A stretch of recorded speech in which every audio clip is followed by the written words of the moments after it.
yeah, just want to continue thinking about it before I review the actual plot of the book.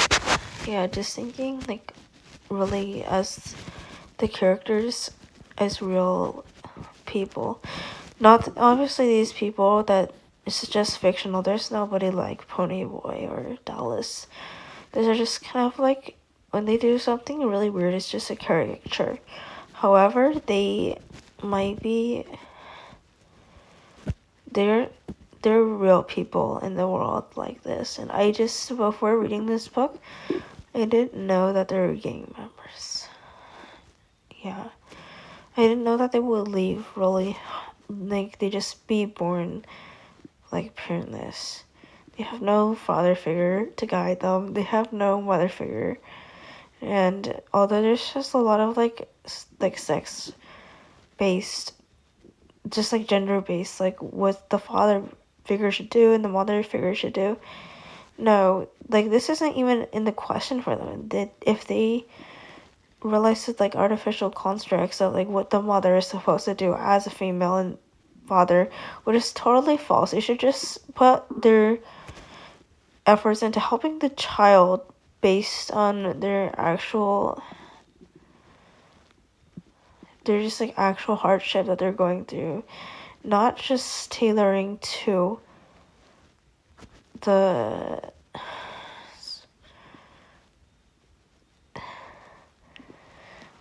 to like just like the gender stereotype. Like for example, the mother needs to like provide emotional support. No, I think that's pretty like abusive towards women to think that they're just always expected to please others. They have this imagined, it's not even imagined, it's just that they have this EQ or whatever they call it. And I hear like women talking about it all the time and actually evaluating each other for like how like after people say like, oh my god, that's just made me so happy, you must have really high EQ. But no, I don't think so. Yeah, this just it just requires you to think from other people's shoes and this adaptability to like find out what emotions are influencing others to say things that are biased or have effect on them in a negative way, and actually for example just saying what they want you to, saying what makes them feel good is just called manipulation. No, it's just like reading off constantly what's affecting them, what beliefs are affecting them, and just happen to know what emotion is affecting them. And there's no magic in telling other people's emotions. You just look at the face, and sometimes like you can just, because they made the expression, you tell that they are mad, for example. But if they didn't make it, then there's just no way you can tell that they're mad. There's just, you shouldn't be evaluating people like this, and I think it's just horrible. And this kind of vibe of this like really popular girl that's just like everyone is liking, and just like a really popular girl with kind of like special innate ability to like make other people as cheerful, and is herself very cheerful because of this imagined EQ. It's just, yeah, this reminds me of the character Cherry Valance.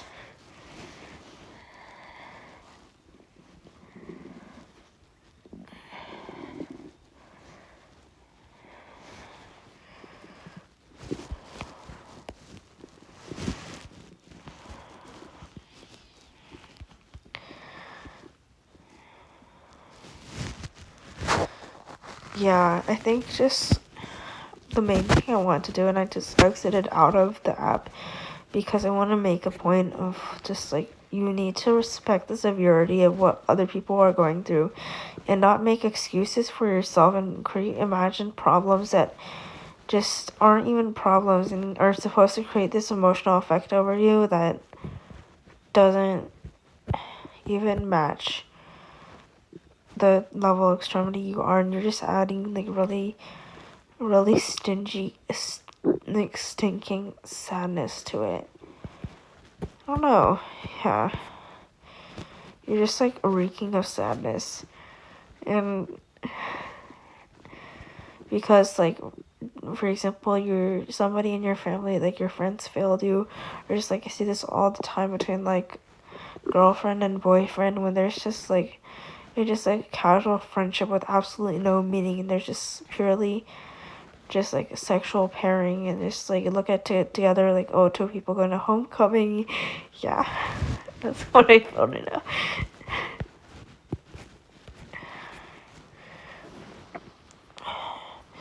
There's something bad about it, but I think people that are susceptible to it need to know that their closeness isn't real.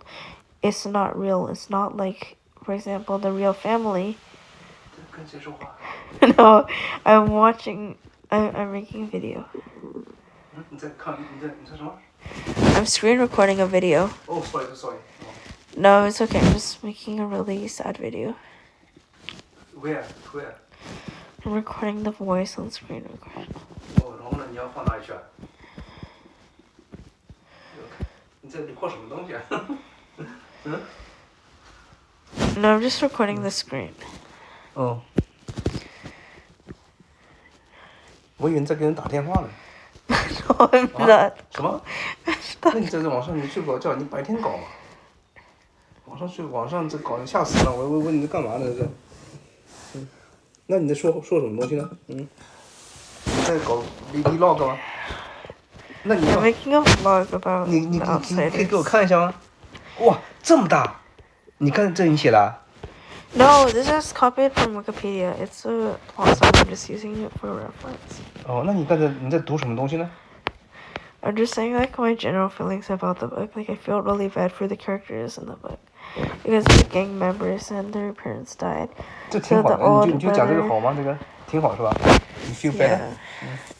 I need to like actually release my thoughts to see like what's making me feel really bad, and something tells me that like feeling bad for other people that you don't even know, it can't make you feel this horrible. But it's true. It can be just like the actual atmosphere of it that makes you feel very horrible.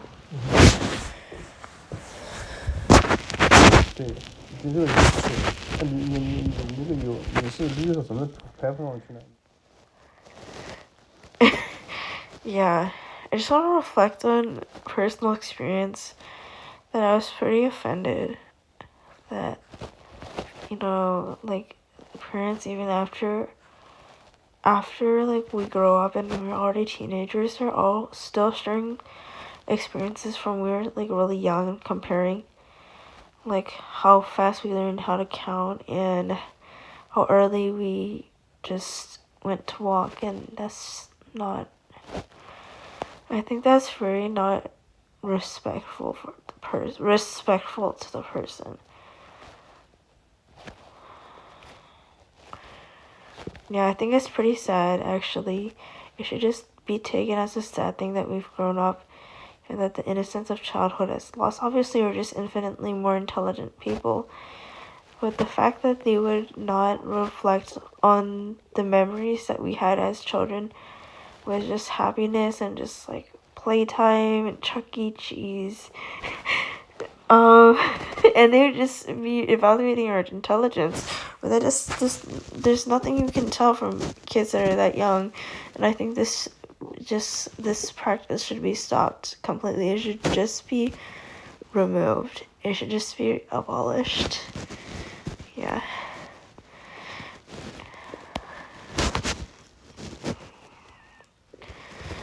I think what does this have to do with the book that I have in mind today? I think it's because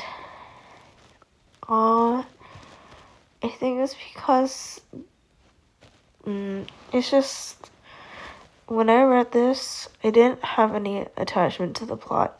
I don't think it had any excitement in it.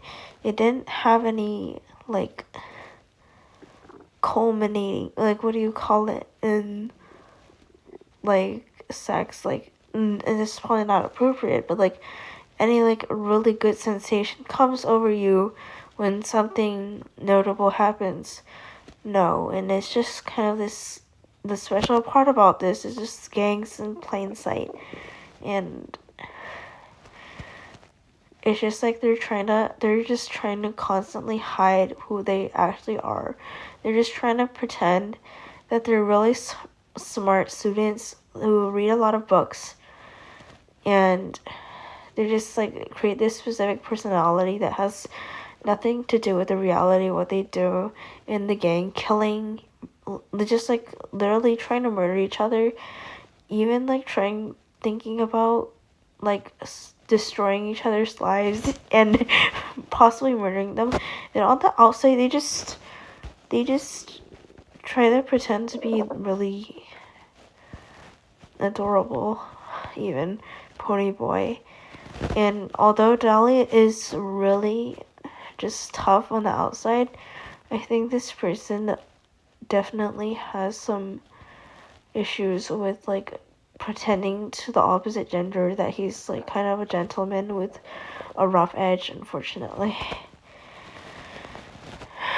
And just thinking about growing up in the novel, and it was chronicled like they grew up over the novel, and the novel just is set over many years, a couple years in their life. I feel like that's how long it feels, and even though if it might not be true, it's just a very long time elapsed during the book.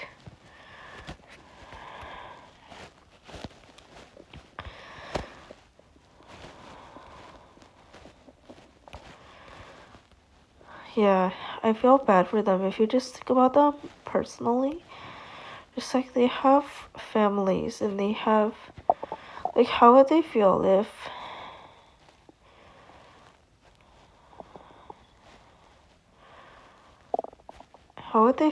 they just knew that other people, they're just born into safe, cozy families,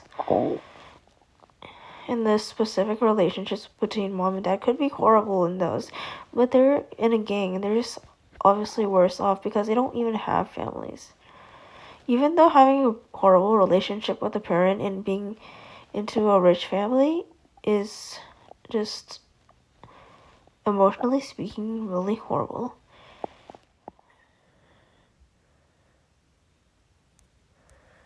Yeah, it can't really be just like, there can't be a timeline for how smart the child is based on their age. That just makes no sense. And if you just take it, like, just imagine it to be like more interval text, for example. They're just like, they literally online, there are articles posted like, oh, from at 1 year old they know. Yeah, I'm gonna have to stitch these videos together, but I don't like the fact that people really think, and they do take it seriously, which becomes the problem, that growing up in age is really stratified for the knowledge that you have, and it sometimes gets mixed up with intelligence. Like, there is a specific intelligence for each age, and that's just not true. It can't be like modified.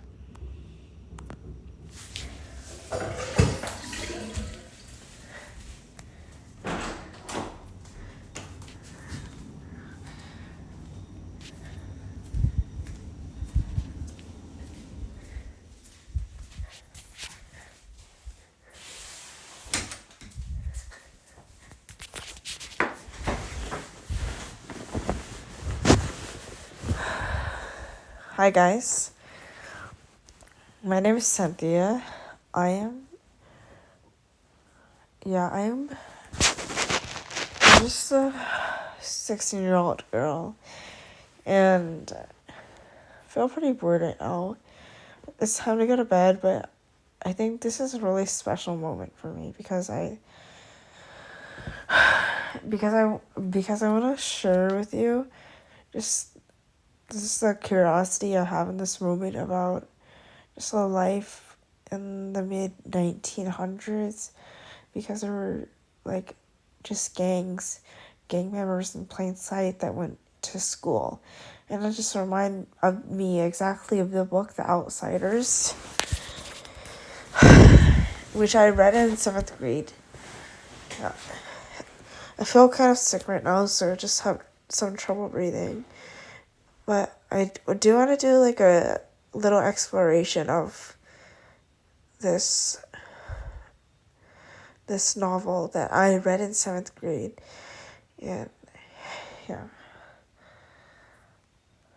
I think it's weird why you had to read it in 7th grade if you just think about it. Like, do the schools usually think about, like, just if there's like some overtly graphic and not age appropriate, non-age appropriate content inside it, they just wouldn't be able to read it earlier.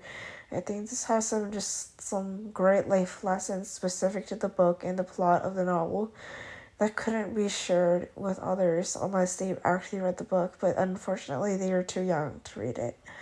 So I just do want to evaluate this book against like the age suitability of it. And just like this, it's just too sad to think about sometimes. Like, when you grow up, there's just some dark things more revealed to you, and you just realize that's the products of growing up in a very sophisticated and education-based environment. That's what I would like to share with you guys.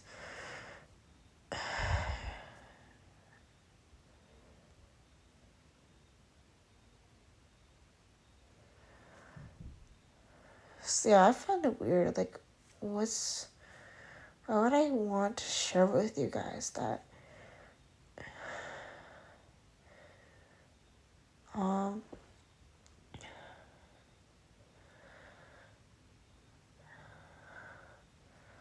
I think it's just that I feel it's really evil. Not evil at all. I think it's dark that people think that just growing up should be.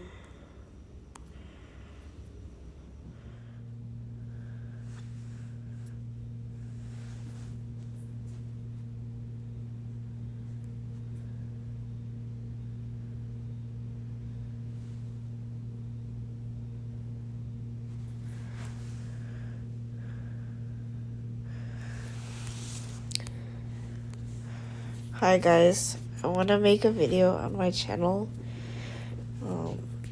Just, I'm about to go to bed, but I want to make myself feel good with a really good memory that I have. Yeah.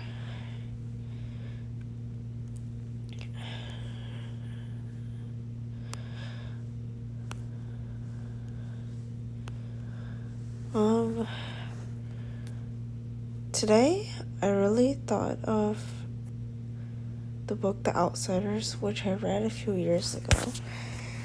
Actually, the first time I tried to read it was very long ago. It was in 3rd grade, but it wasn't very age appropriate, so I didn't get to the end of it. But after reading the beginning of it, I was so insanely curious as to how it ends.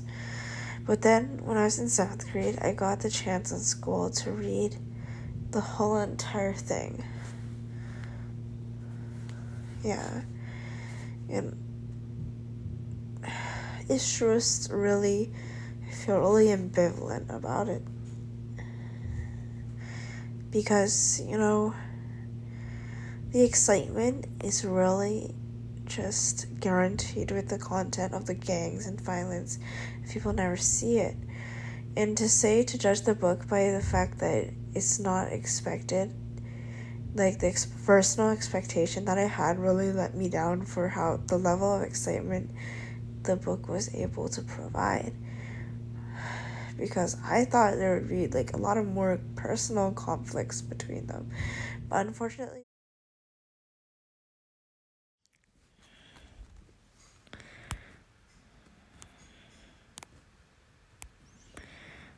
I just want to say, like, the two modes that they are able to, just like that someone like Ponyboy knows how to operate in, like, from each mode. Like, it shouldn't be like such a stark contrast like that, I feel like. And just imagine you meet inside, it just kind of incorporate into like the world that you must use that mode in, and that other people are in important people are in that mode, so you treat others quite literally based on the mode you associate with that person and with the world that you are actually like using that mode for. And just like if the person knew that you act totally different outside, like what would they think about you? They couldn't perceive that you actually consciously think that you have two modes, but they think that you might be very disingenuous towards them.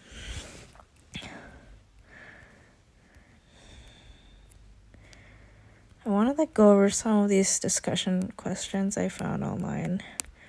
Would you rather be associated with the greasers or socks? And I think this question is more towards like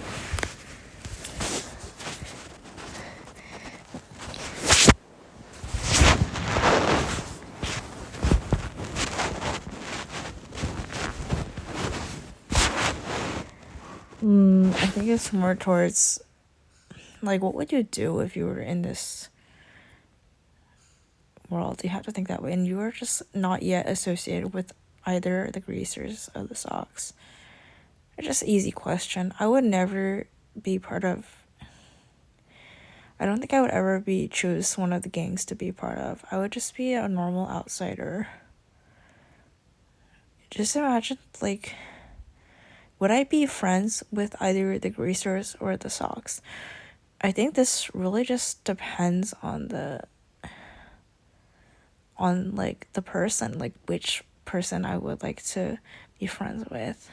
I think I'd definitely be friends with Johnny because he seems really nice, and I would try to prevent what happened to him that happened.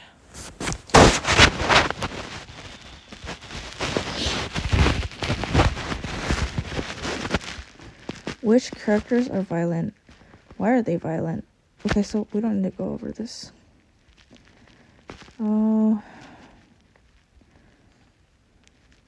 Class is a big theme in this book. What do you think this book is trying to say about class?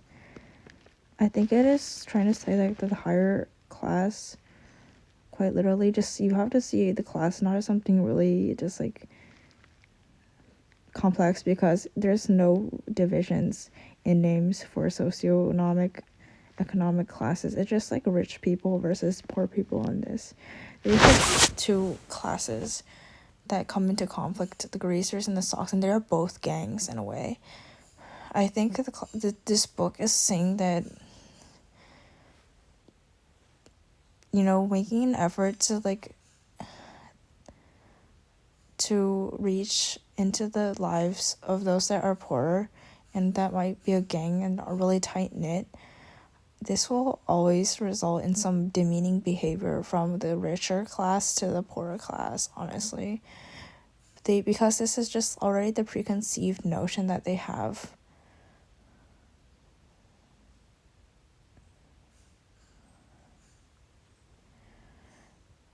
Do you think it says this thing accurately and effectively? I think they just like the socks really underestimate how tight-knit that the gang is and how they only really respect each other and know each other very well, and that if the only person from the socks that actually try to know someone like in the greasers really well, just like personally, is Cherry Valance. But because of her boyfriend and all the horrible things that her boyfriends did to assault and attack the greasers and just bully them constantly, it just makes Cherry seem like she doesn't care to stop her boyfriend's behavior because they're just boyfriends. But she's just being a bystander in that way.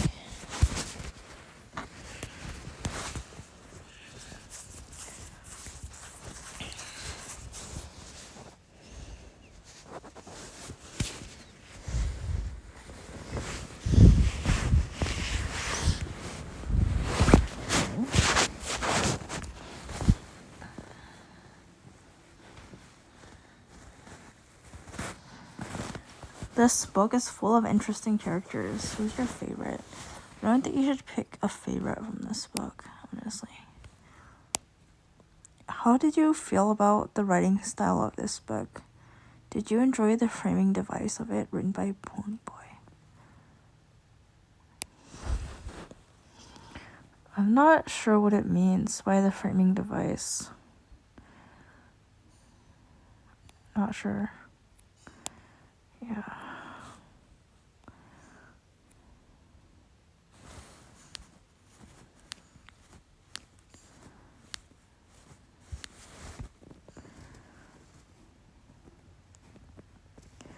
What do you think the characters will be like when they're older? Do you think that the events in the books will affect them? Also, as I said, I think they're already desensitized to many things. And it just seems like as they're getting older, because they're more and more desensitized, that they're somehow getting braver. However, it's not really so, and this is not the appropriate emotional reaction. There should be really shock and trauma. There should be from what has happened. And if someone was to affect them in the opposite way, to be more traumatized, it makes them seem like they're more afraid of life now, when this is just objectively horrible. There seems to be there's no reasonable standard to the horrific acts that have happened in the book.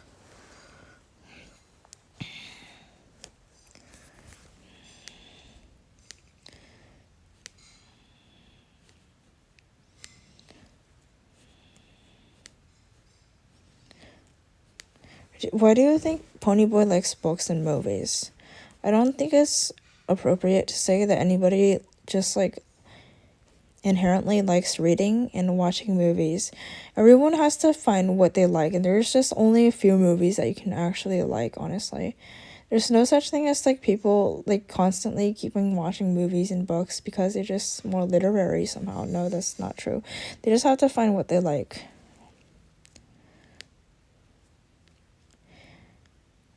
Gang versus pack. Why is it called that? I don't know. I think you need more context on that. I think it's called a pack. Just if they call themselves a pack, either the Sox would never, but the Gracers, it just kind of telling themselves, they're admitting to themselves that they're in animals that are hunting together, like a wolf pack. That's why it's called a pack. And they're just accepting to themselves and just making it part of their life so that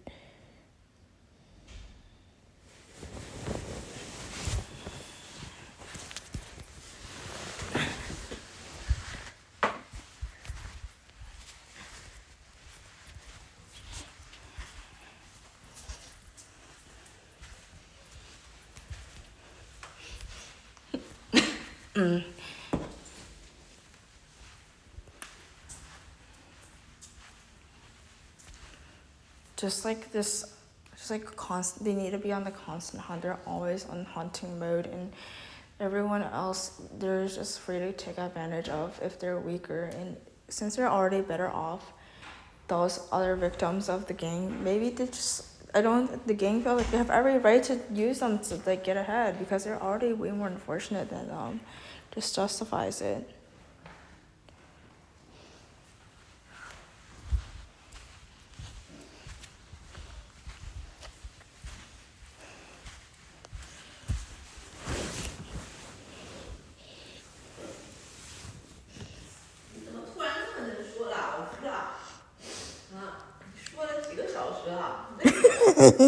我不是从网上找了30个 question， 我在说呢。我的天哪！你这个到课堂里，别人都没有机会说了。你到学校也别人没有机会说了，你一个人在那里说。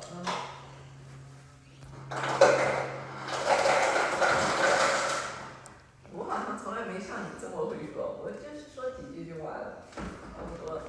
Not really. You can always say a lot personally from just the moral perspective of it. That's how you can actually show your own opinion. Other things trying to be more intelligent and make more intelligent comments, it's just not really valid to me, in my opinion. I think the only way you can speak from your own heart is just the particular morals that this book shows. And it is a totally different life. Which is, you need to think from their shoes, honestly. That's the most important thing. Not just finding some like really intelligent like cultural inferences. No, that depends on how much you know about the world. And this is a totally different world from a different time period. You just have to show like what you feel about the characters, whether you like it or not. 你看什么书啊？我很好奇。What's the book's name? 我在想 Outsiders。 Outsiders 啊，你应该看些新的书啊，很多啊。Outsiders 你是初中里读的吧？我上面。Yeah.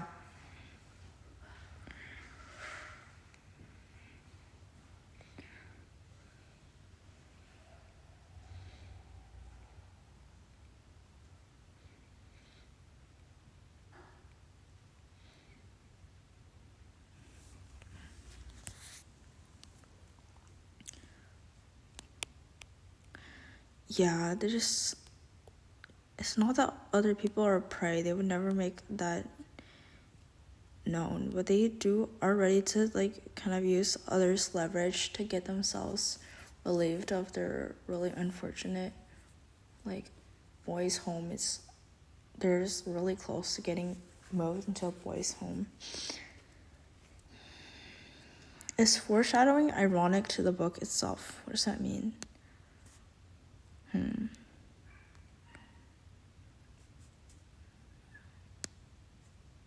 don't know what this means.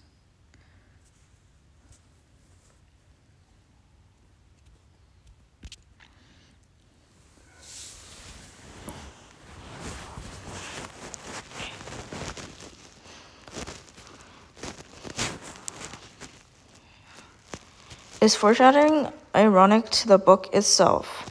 I think not really, actually. No, foreshadowing, why would it be ironic to the book? The whole book is just the people just like constantly being surprised by life. So there's no chance for the author to put foreshadowing in it. It's just any surprise that happens in the book and any actual act, it's just tragic. There's not any positive vibes that can come from it.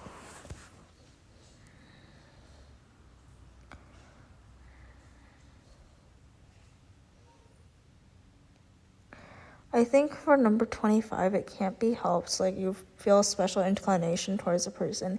It's done towards that. And the only evil that is happening is not that you're disregarding other people, yourself. And it should be common sense what the focus should be on, and not to hang out with the enemy gang when your own people are in trouble.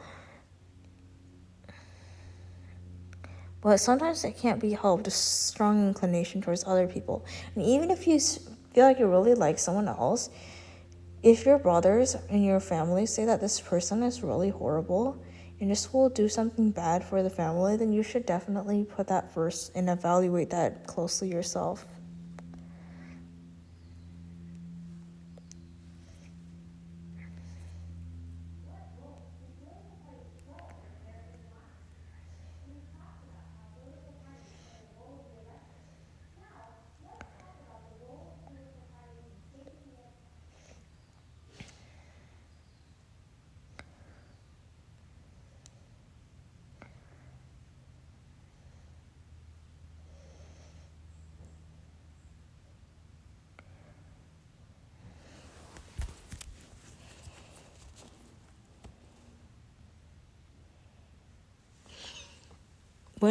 If you heard Ponyboy say it's not fair, what does he mean?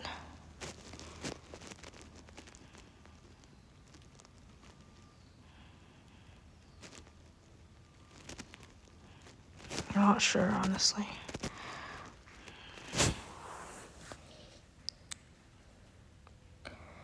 He probably says it constantly, right?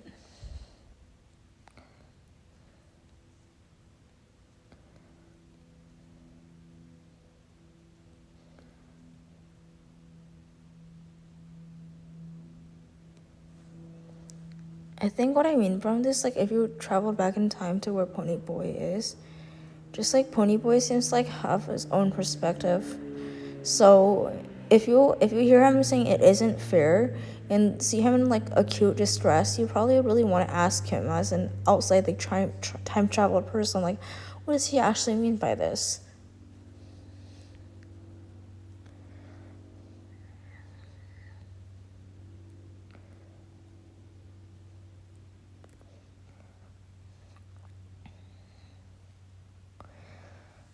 Like, how would he express it during that time? You need to like think about the things that he's trying to evade during what he expresses, like, and it depends on what he thinks of you, but if he wants to share, but if he really wants to share, that could be because he really needs to after all the stress of keeping what's happened to himself. But how would he evade like the death and murder in his speech, even though he knows it happened? He's keeping it internally. Like when he says it, it's just too painful to express, so he would somehow try to avoid this when expressing this to someone else, I think.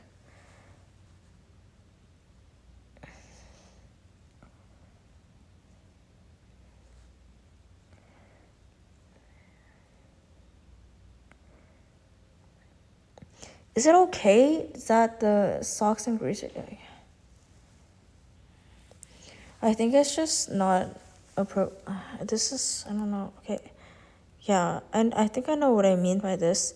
It's just that the socks and gracers, there's like one relationship between Ponyboy and Cherry that is just ongoing, while the socks and greasers, the rest of them, are really just like battling each other out. There's nothing you can do to dissolve the natural relationship between Ponyboy and Cherry, because it just happens that Ponyboy really likes Cherry. Yeah. There's nothing you can do to stop him because he just really likes this person.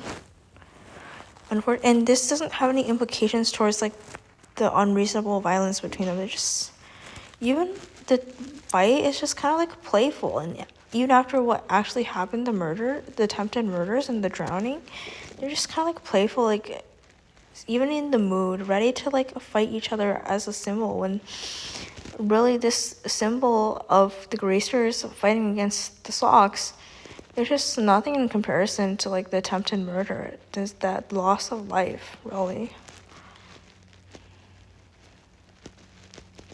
Similarities between, oh yeah, I think it's just not finished, but yeah. I want to see what the cover of the book looks like.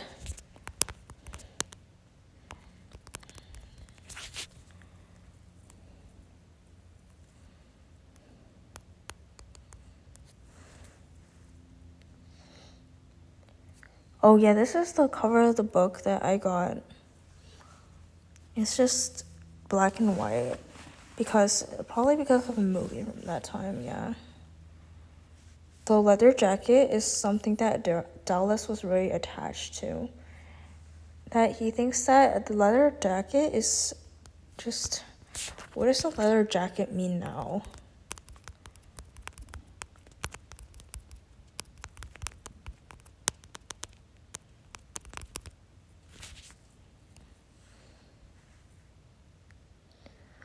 Rebellion and nonconformity.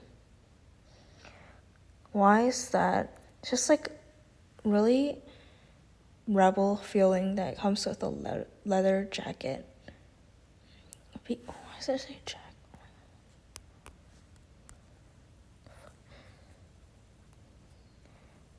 Yeah, it's just like people who ride on motorcycles wear this. Just like really out there in the street. That's what it's giving. Why is it that he looks like this? Just like, which character is on the cover?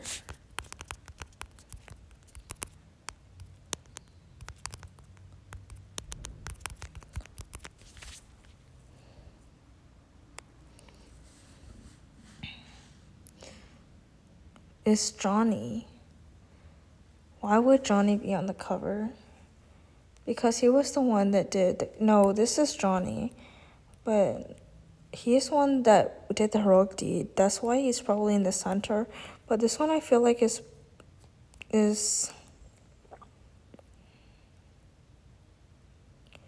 who wrote that?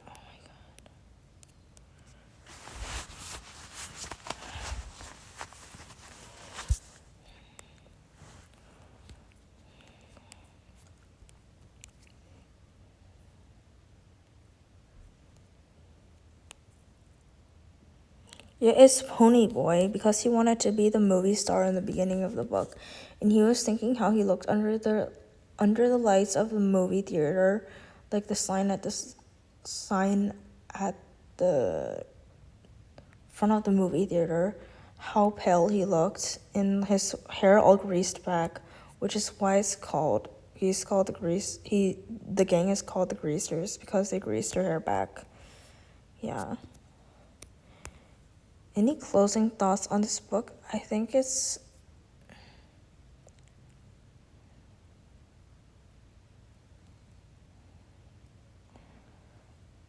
yeah. So let me genre does this follow under?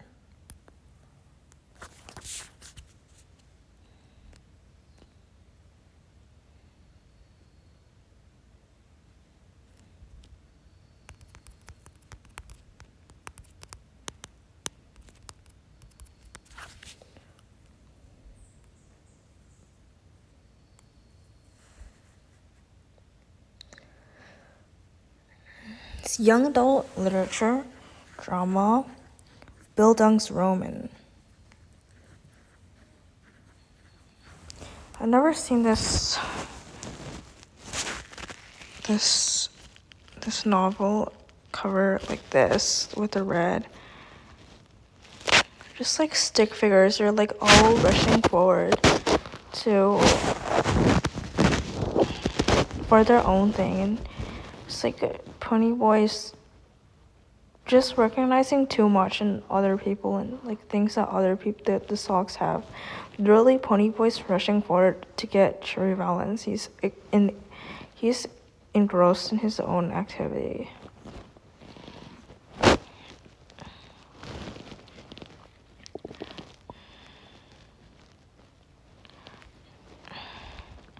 When I see like they're just like all rushing forward to grab something because the only way they can go is forward. For not just like moving on rapidly from trouble. For not just like rushing forward to get good grades and good reputation. It's just everything with this reputation. Not just school. On the other side, it's just like winning the fight. They're just like rushing forward, and rushing forward to get money and just escape from getting trapped inside the boys' home or whatever fate that they would get if they were not fast and didn't act smartly. And there's just like escape and trapped, like worse fates, like having to get adopted by another family, getting split apart. And they just must rush forward to escape these things.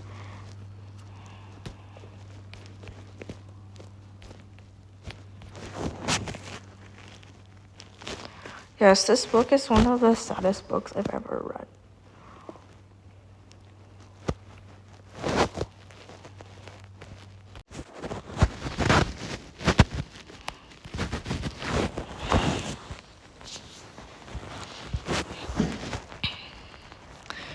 They rescue them but suffer burns.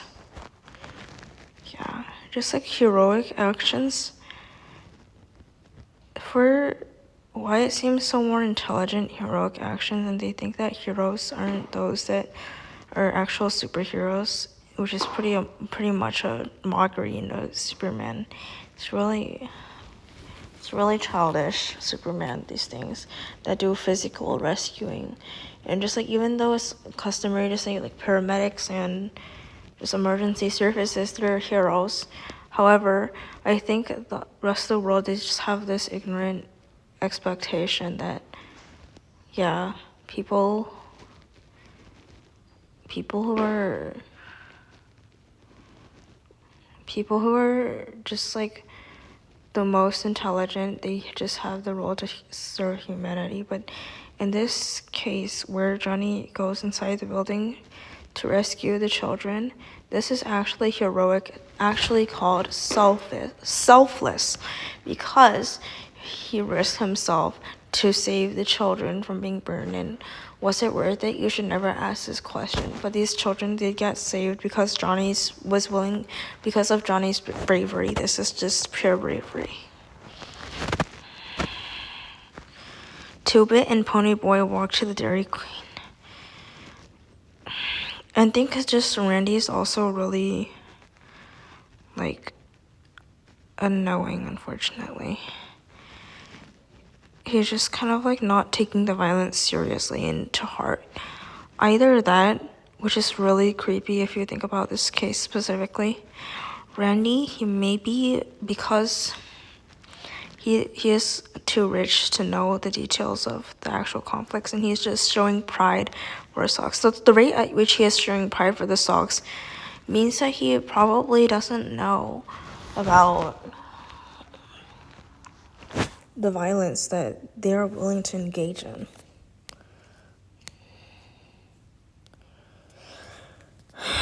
Ponyboy and Two-Bit visit Johnny and Dallas in the hospital. Yeah. Meanwhile, these traumatized people are in the hospital. Ponyboy is, I'm not sure, Randy and Ponyboy, these two people, one from the soccer gang and one from the Greaser gang, it seems like they're just, not taking this tragedy and violence to heart. And Ponyboy somehow see some symbolic meaning in buying Gone with the Wind and wasting the money when they actually already have a physical copy. He seems like he's the one that signs symbolic meaning towards just a winning this rivalry, and after that he just celebrates. He's buying a brand new book. Well, buying a brand new book doesn't really bring happiness and joy to anyone. It's just kind of symbolic to show that he feels really proud for some reason. Yeah. I don't remember why he's called Ponyboy. This suddenly occurred to me. I'm not sure why.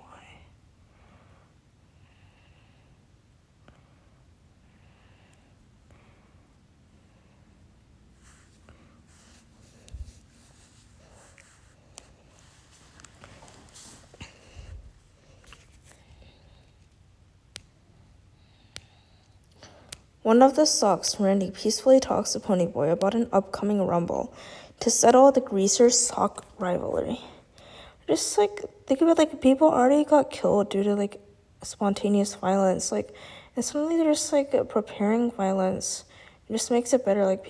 These are assumption because they use their fists only that they can't be seriously hurt. But why would they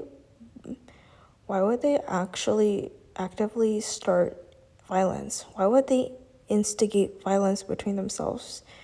It's like a duel, right? This is giving just someone versus a Sox comes forth, just team sports, and someone from the Greaser comes forth to challenge him. This is a duel. This is Hamilton level idiocy. Yeah.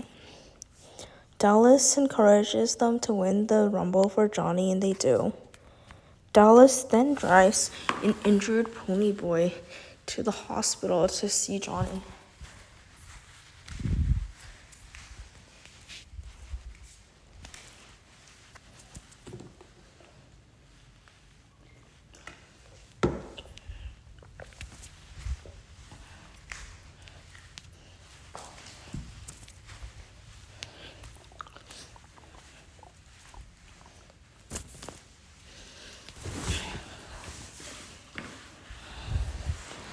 Then drives an injured Ponyboy to the hospital to see Johnny.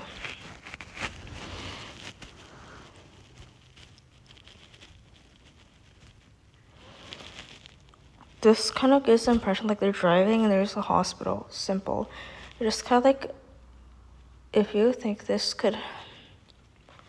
It seems because of all the violence that happens and how crazy these eruptions of violence are, honestly.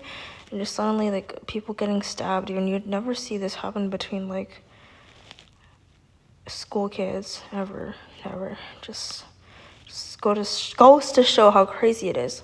Just, like, seems pretty, like, normal that he's in the hospital and he's just slightly injured. It doesn't even given to say that he's in, like, the emergency room. That didn't even require it before. And I wonder what the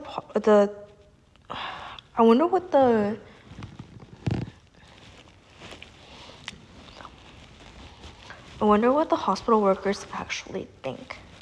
Like,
yeah, that he would drive to see an injured pony boy.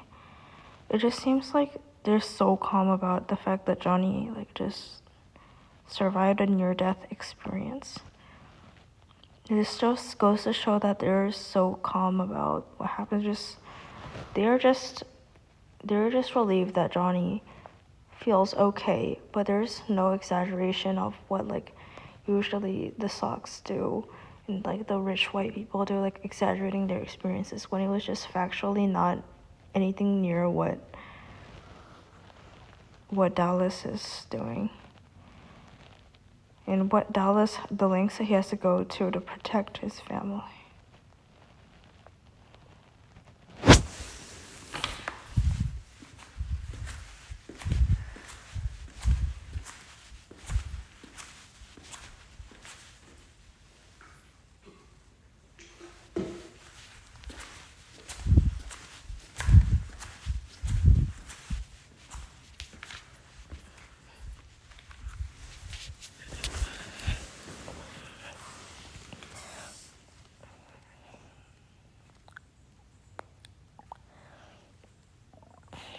Yeah. The fact that Dallas tells Johnny in the hospital about the Greaser's victory, it's just, like, shows that he has been really manipulated by just the low life, like, just, like, glamorized. You can literally just see these, like, there's a music video about Low Life by The Weeknd. Just the song is glamorized, obviously.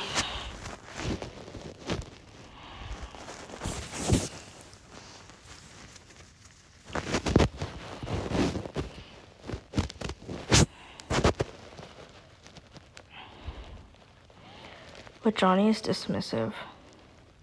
Yeah, Johnny doesn't even care. The fact that he would really want to tell Johnny this while he is dying, it's just like, it's really not Dallas's fault, but he's really been manipulated.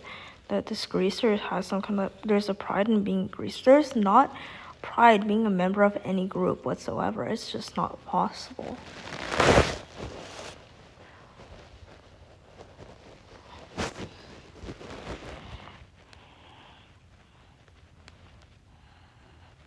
There's not any pride of being a greaser.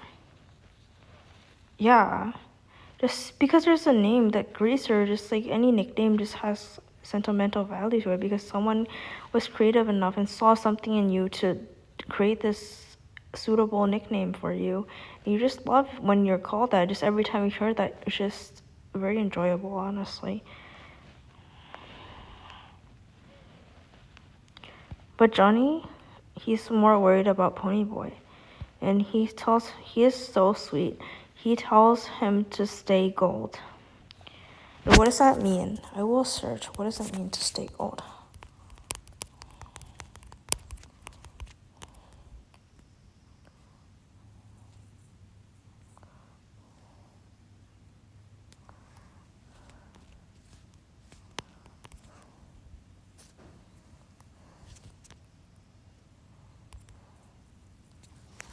Maintain one's innocence, purity, and positive outlook on life, even when faced with difficult circumstances.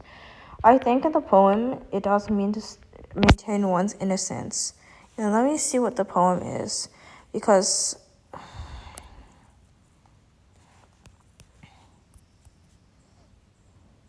this is really scary. I want to see this image. This is Robert Frost. Nature's first green is gold, her hardest hue to hold. Her early leaves a flower, but only so an hour. Then leaf subsides to leaf, and so Eden sank to grief. So dawn goes down to day, nothing gold can stay. Let me see what...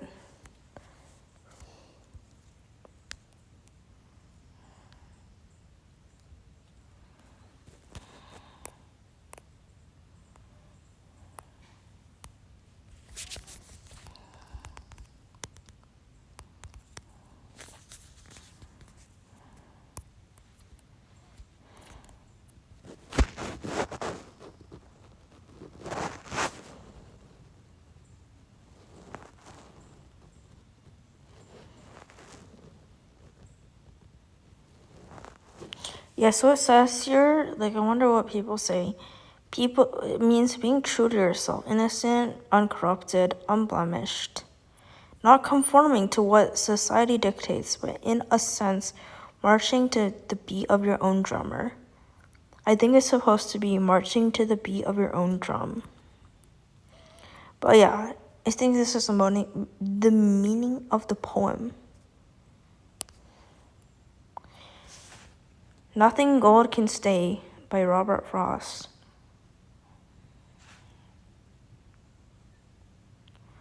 Often used about staying true to yourself and holding. It's weird why it's somehow associated that staying true to yourself and what is more. I think it's kind of must have the connection of what's to do right from your morals. It means just like a child's innocence. You can't be, and that's combating against evil. But it's not so black and white as to say when you are innocent and like a child that you can't do evil. Some innocent actions, because you feel that you are pure yourself, when you overestimate the purity that you have in yourself, when there is no such thing as purity, it does lead you to commit acts against other people that are unfair because they are not worshipped as purity and as beautiful as yourself.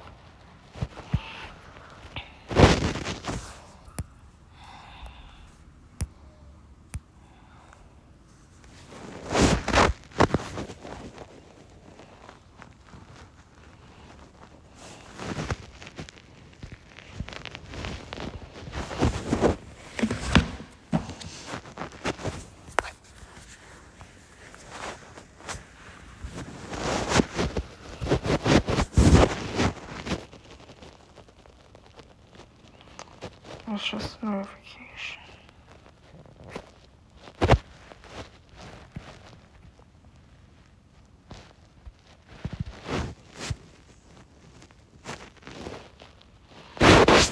As a reminder to uphold values during adversity is powerful.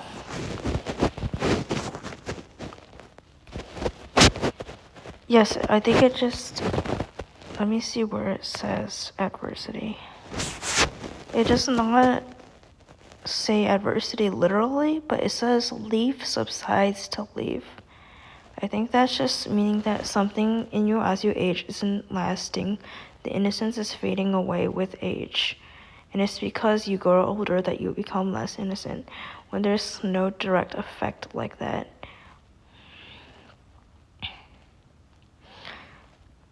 Adversity. So it is only under adversity when you can show your true self. And when you're faced with a moral decision, there's no such thing. I don't think there are ever times where there is something that you can do that's going to benefit yourself versus something else that you can do that might not benefit yourself or harm yourself, but it's going to benefit other people, but you would rather choose the decision that benefits yourself. There's no such thing. Oh my gosh. Yeah. Nature's first green is gold. Her heart is huge of hold. Her early leaves a flower, but only so an hour. Then leaf subsides to leaf, so Eden sank to grief.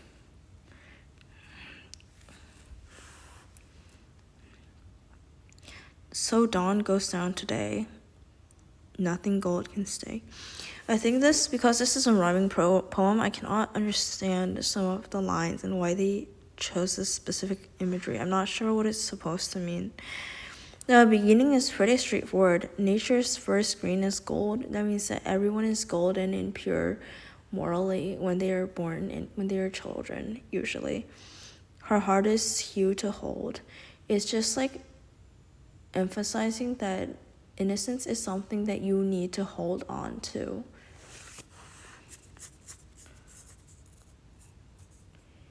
It's something that you need to actively be validating.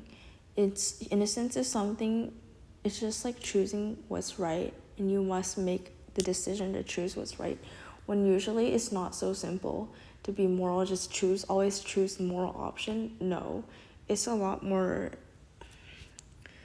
it's not so black and white. I think it's just this, even the specific personality that you come through. I think this is actually kind of like can be directed against Ponyboy, because I don't really like his personality, that he's this fake persona that he's created for himself, and that means that he's not true to himself. This is not being gold, honestly. That's why he makes decisions that misunderstand his brothers.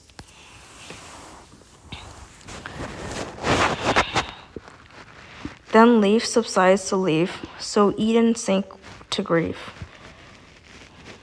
I think leaf subsides to leaf means that the leaves are falling off. It's just kind of like death and despair.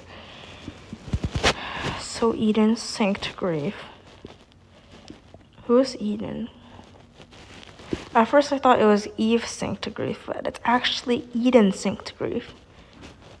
So the garden... Who is Eden? Bible. Oh, I thought Eden was a person.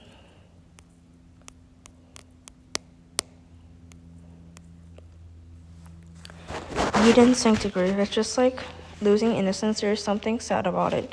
But is it external or internal? Because when you lose innocence and decide to do something bad, it's kind of implying, like, you don't you feel very sad about the first act of evil that you're gonna create? No, I don't think there are any stories like this, honestly. I think it's just other people, when they see that children find out about things that are really sad and dark that only adults should know, I think the adults around them really should care about them and feel sorry about them. And it's because of the lack of adulthood in Dali and the Greaser's life that they just don't see visibly that people feel sorry for them when they're children growing up and they see things that are really horrifying and disgusting. So there's no story point when they get used to it. And like, for example, when they first saw someone getting murdered, why isn't there any specific experience that like can be shared in words to others to describe the shock and infinite grief that they felt? I think it's because they're just actively incorporating into themselves and learning what people's lack of reaction is like, and it does have a meaning just to accept this murder as in death as it is. Unfortunately, this is just how the way it should be. And why can't these people find out themselves how sad it is? Well, they don't need to find out how sad it is. There's no moral judge. whatsoever. It's just happened, and it happened to someone else, right? You can only evaluate as a like recorded emotion, an emotional effect from what happens to yourself. And like the only case where this is very valid is like when something happens to you and you emotionally have a natural effect to it, because this action did have some effect on you, and you know the effect it has on you, so you have that emotion. Otherwise, if it happens to other people, it's really different.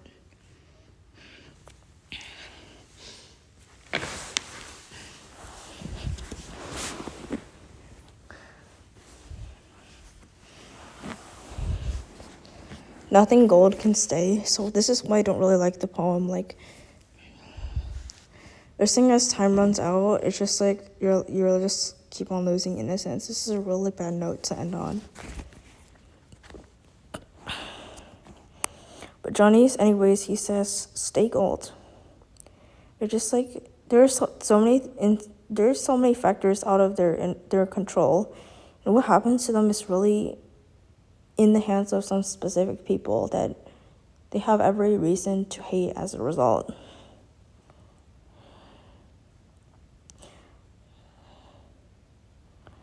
It's really sweet of Johnny to say stay gold, and he'll remember it forever, Pony Boy. Just saying that Pony Boy is already a golden person, and if he just loses his goldenness, it's because of what's happening around him. It's not because he chose himself to give up on purity. It's what Johnny says. I think he just really wants to inspire Pony Boy.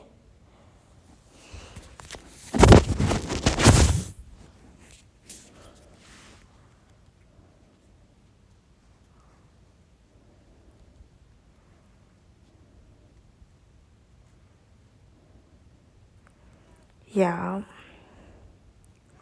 Yeah, Johnny knows that Pony Boy really likes poetry, which is why he gave the quote, stay gold. And Pony Boy, what will he do with this quote? I think it's more than actually, because these words can't actually come into real life. But he will always remember Johnny for saying this. And he'll always remember Johnny in a really good light for what a great friend Johnny was to him.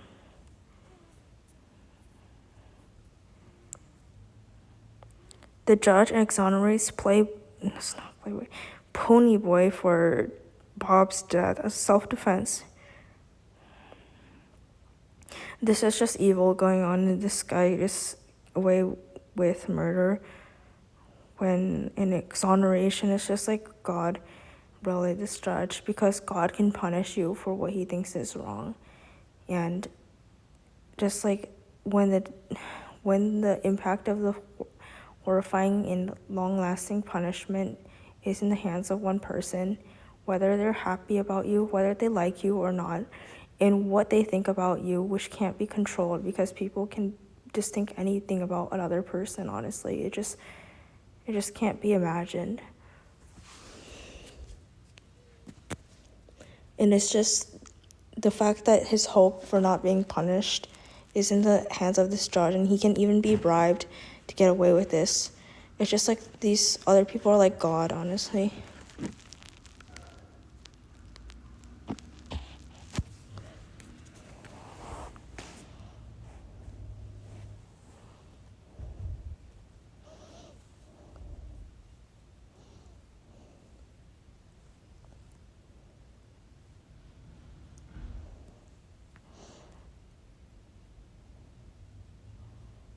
Yeah.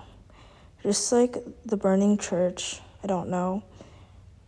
Do they usually people just think about it, imagine that after the church is burned and they didn't know that kids are inside, these other white people, like rich white people there are really just wasting their emotions and like exaggerating, because they're just really ignorant about how hard lives of the gangsters can get. in other people's lives. They're just attaching false sentimental value to a church burning because it's a sacred place and it burned up. But no, just like once the children are inside and there's Johnny, poor Johnny, who ran inside to rescue them, then there's just like the sacred place burning and whatever, it just loses all meaning because it has no significance. It's nothing in comparison to the pain that people have felt in their lives as a result.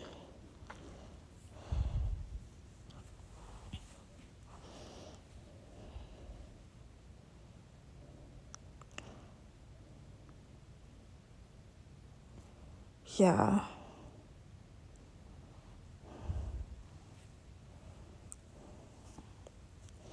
Dallas robs a store, is pursued by the police, and commits suicide by cop. What does that mean? It's just so sad. Okay, just like police, the people who are supposed to law enforcement, they see him as kind of an enemy.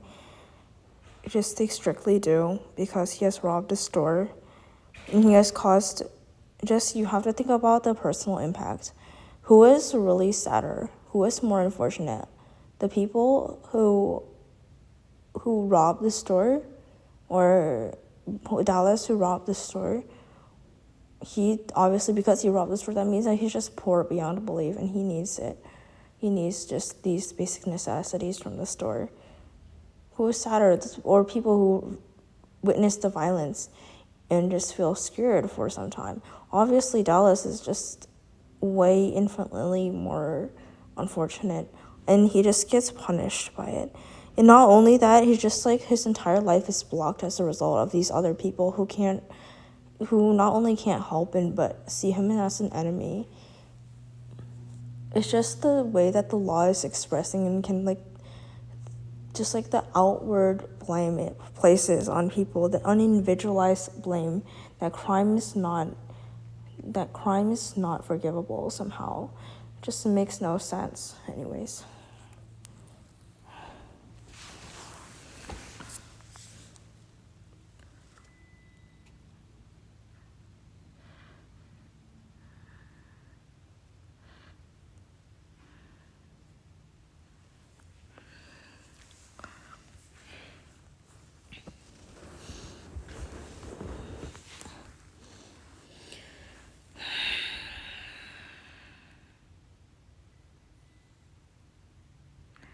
Yeah, I don't really want to investigate why this happens to Dallas, but suicide by cop, it probably means something, but I'm not sure what it means.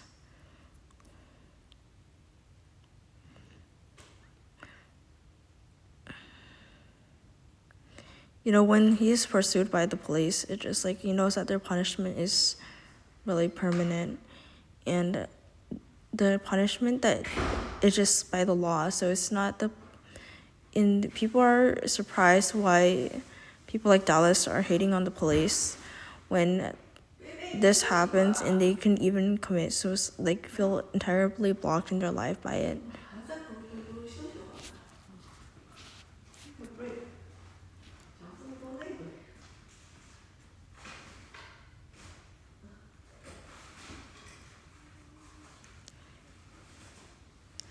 Yeah, this is where Ponyboy feels his English teacher offers him a passing grade if he writes a quality essay.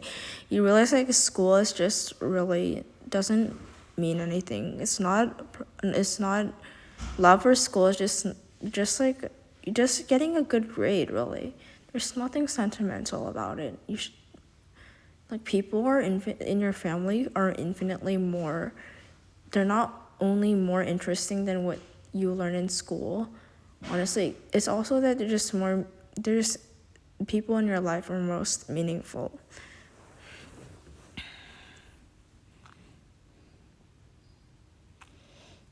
Yeah, this is where Ponyboy finds that words and in poetry they fall short, honestly. They not only do they fall short of how to express how horrifying life can be, but when you're just attached to these books and these just like plain beauty of what happens outside when this is not what life is really about, it's just kind of like maladaptive daydreaming. It's not good for you because you want this and you feel happy about it when reading it. Just like, and you can't even get pure happiness from reading this because you're not experiencing the joys of the book, and you never will. It's just really just once you want to experience what is that in those fictional books, then you are really just disappointing yourself because it's just not the reality.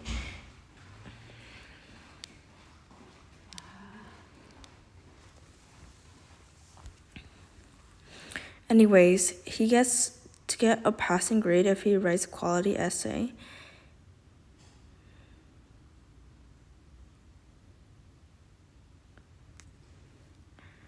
Unfortunately, just words fall short of how horrifying things can be in reality. There are no words for it. You just have to see it for yourself. You have to see. I mean, just to be ironic, like somebody goes through something, the only way you can actually experience and have empathy for other people is to actually experience it. Even if you can't, it's not like you're gonna like put yourself in the same situation on purpose. No, like even if you just watch the video of how things actually unfold and how things actually look like, then you can get a really better feel of what happens to those people.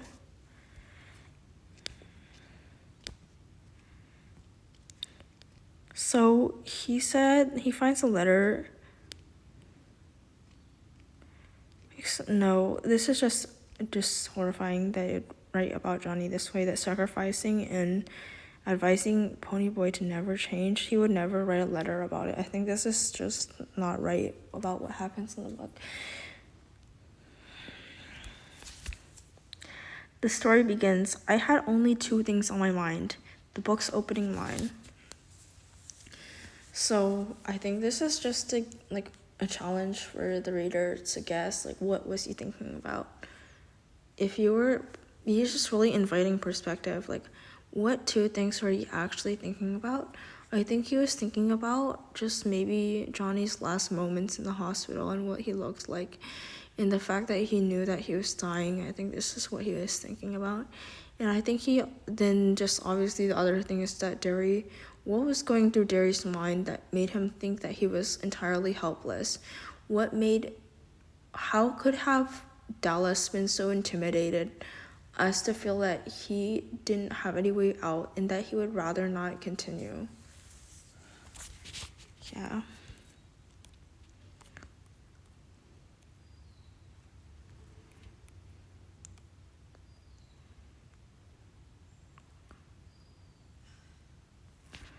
So what I wrote here is just to remind me that I want to look at what the movie is like. I said, okay, let me see what the movie looks like. It was shot a long time ago, okay?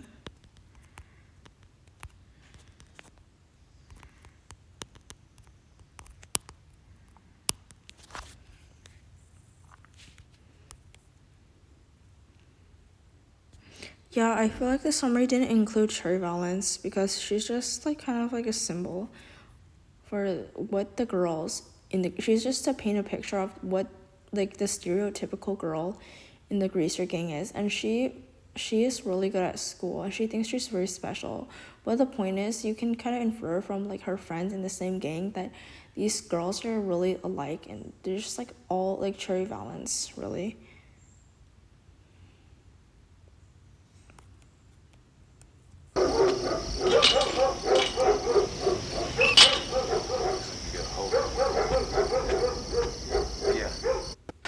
I was talking to Johnny and I fell asleep in the lot. I didn't mean to. Yeah? Hey, and I can't even call the cops because you two would be thrown in a boys' home so fast it would make your head spin. Come on, Pony, let's go to bed now. Look, I said I didn't mean to. I didn't mean to. I forgot. That's all I ever hear from you. Come on, Derek. You shut up. I'm sick and tired of you sticking up for him. You hear me? Don't you yell at him! Boy, I didn't mean to.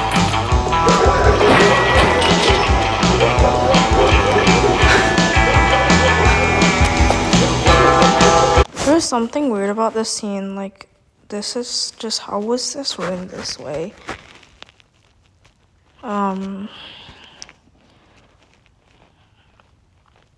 What Derry's I think Darius Dallas, I'm not sure. Just like they're worried that you're going to go in a boy's house. Please stop what you're doing. Honestly, just like please start waking up.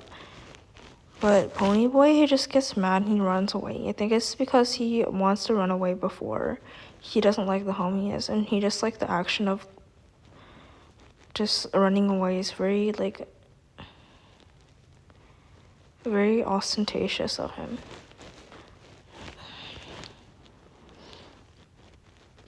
I think he's looking at the drama in a comedic way. Like it just feels like he really underestimates how worried Dallas is.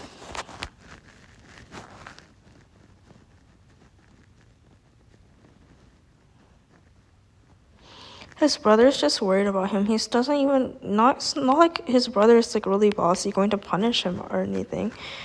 He just very easily offended Ponyboy because not because he's sensitive, it's just because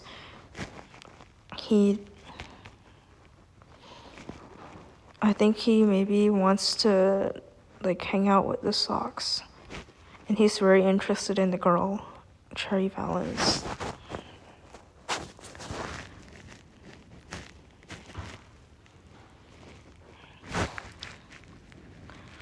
The vibe of the movie and the latent confrontation reminds me of the old Western movies like High Noon. I don't remember what I meant by latent confrontation. But I think what I meant by the vibe of the movie, I think it's just really old. Just like really tough looking guys that actually have really simple arguments based on just hitting on each other and just like simple insults. This doesn't make them simple people, that the conflicts between them are because of this. And you shouldn't say that other people are more complicated or deeper because they have conflicts that are some like imaginary emotional between them.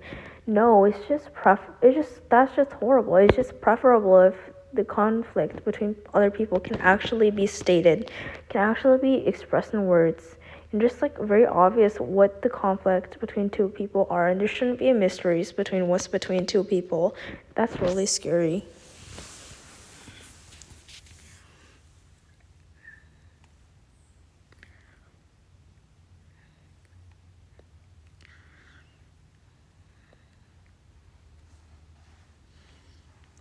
Yeah, just because people conflict over each other by lashing out against each other doesn't mean that their lack of emotional intelligence or something, or lack of harmony, that they're not capable of emotionally. This is just in them, they're just impulsive and they're accustomed to violence. Not at all, actually.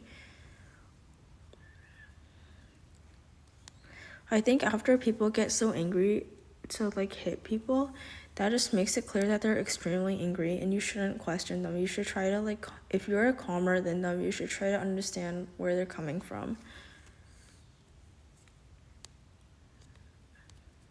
And I think because of this, there's like a way of getting addicted to like hitting other people when you get mad. It's just like a sort of persona that people can put on that makes them feel good. They're just like simpler, and they're proud that they're simpler, and they just hit people and they're more violent, and they just get away from things physically. But this isn't good to put this kind of specific persona on themselves while knowing that it is your persona. I think it's also like a way for like people like Cherry Valance. They think that people who always hit each other and get mad, yeah, it is those people's fault, that they always think that all these people who is always hitting other people, that really simple somehow. And they're just really like hooligans of sort.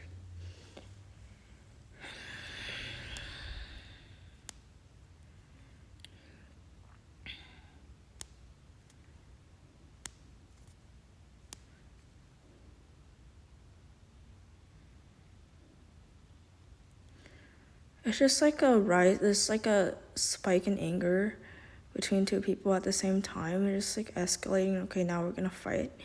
Yeah.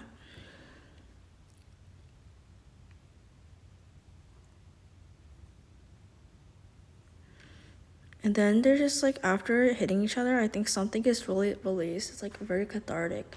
Like the anger is effectively released after hitting each other.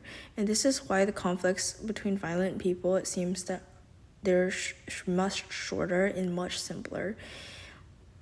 And there's nothing like long lasting. Like they see the conflict as situational and just like a result from the actions that one made to the other that made that other person mad, rather than some like personal hatred that's just like some like hatred that can be felt like really subtle, like they're looking at each other and they hate each other. That's what you see the other on outside, but they're really polite to each other at the same time. And there's like some like microaggressions because it's so complicated, and hatred is just kind of like two people have to be with each other, and they might even bring themselves closer to each other while hating, but not just like continuing this polite facade, and then they just like secretly doing bad things to the other person. I feel like that's like kind of like what rich people want to attain in the book.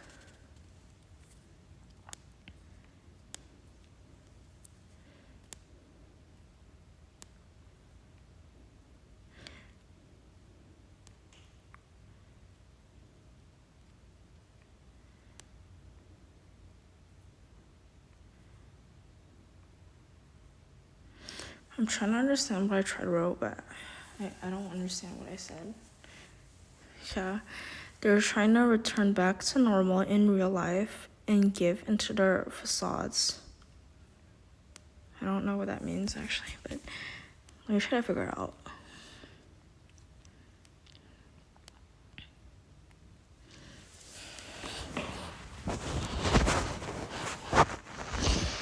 Back to normal.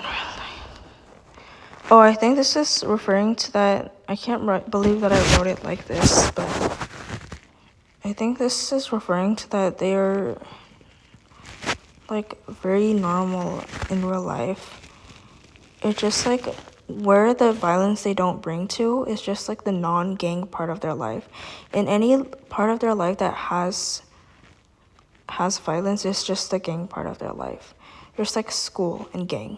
There are different parts of life. In the morning, we go to school. This is school. And after that, we're going to just be gangsters. Yeah.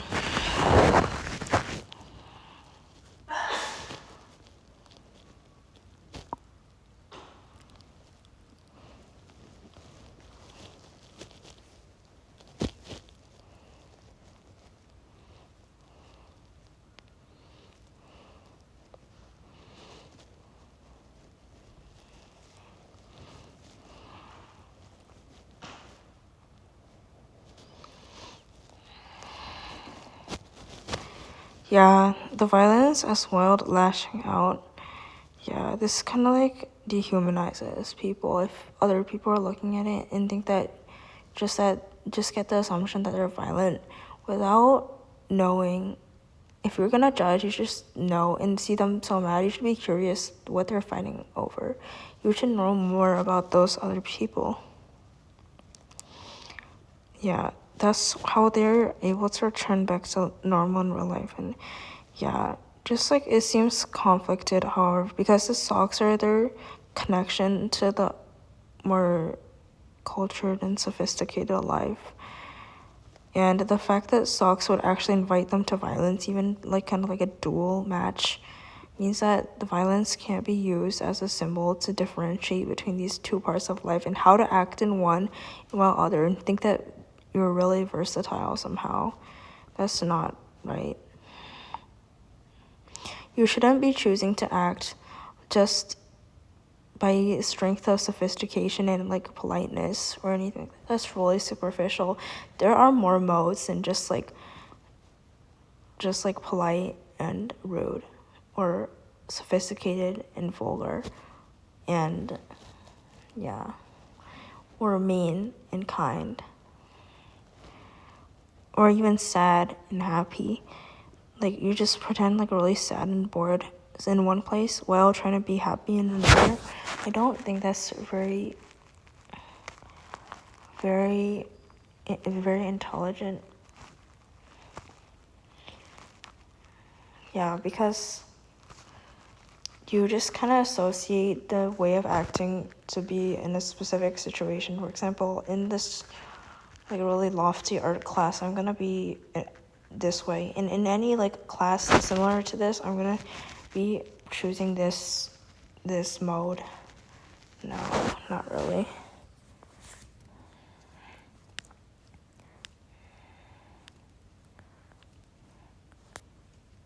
What does this even mean? What's American about that, including the use of the cultural laziness? Dating in the movie. I think I was just like really sleepy last night. I don't know what this means.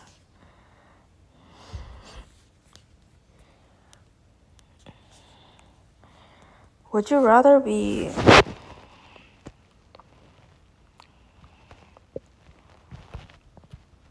I think it's just like creating different modes, just like binary spectrum, just like gangster demeanor and like honors student demeanor. It's just not just like two modes that you can be in, and it really affects the range of emotions that you can express if you are really invested in this mode, because there is specific emotional set that you can experience when you think about yourself based on the mode that you chose and the character. It's just like the avatar you chose, really.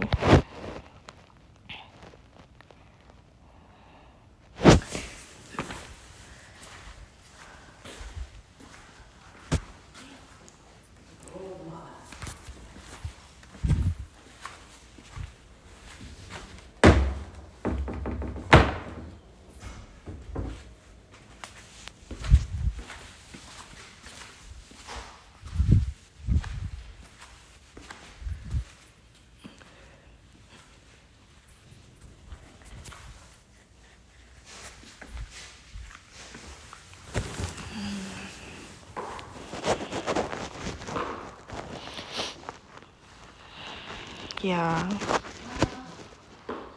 我就买了 Panda 是吧？ Yeah. 哦，你要吃什么？还是这3样吗？还是别的？ No. Orange chicken, Yeah. chicken, small chicken.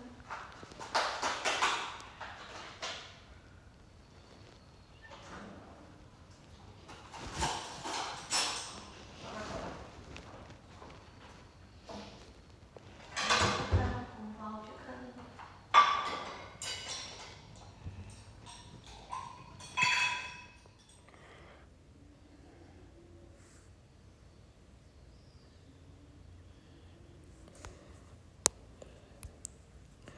Yeah, it seems like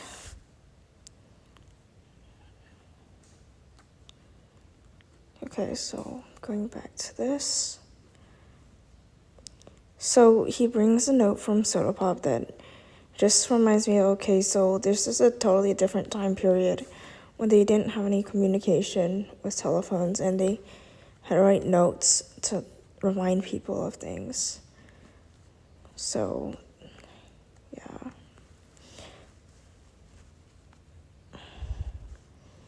They're just so casual, and like he's bringing a note while everyone is depending on this woman who is not even friends with them, not even part of the same gang, actually part of the enemy gang, to testify on their behalf. Just like this woman seems to have power over them, even though they're not. She's not a good person. She doesn't even have any good intentions to help them. Just as long as she testifies on their behalf, they insist good things about it and doesn't rely on the evidence or the truth of what actually happened, or else they just look at the footage and say, oh yeah, what happened, who was guilty, who was not. No, this depending on what this woman says and how she presents it, it's hard to say like accused Cheerios and like depending on what she says in the courtroom.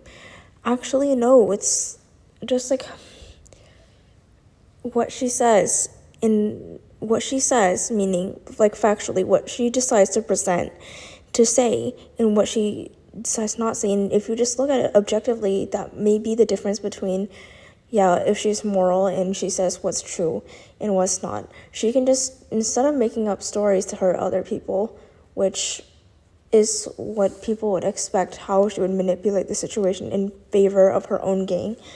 And obviously, we're not referring her as gang member because she's a woman, and just it doesn't fit into the stereotype that this is a gang. But the Sox, because they're wealthy, they engage in violence. They're rich. There are some parts of the group that are just profiting off of their wealth and their popularity without indulging in any of the violence.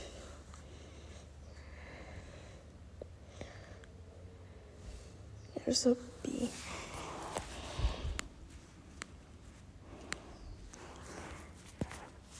Yeah, so this woman could be really untruthful, but there's no way to like actually hold her accountable for leaving out some of the crucial details, because there's no surveillance camera footage, right?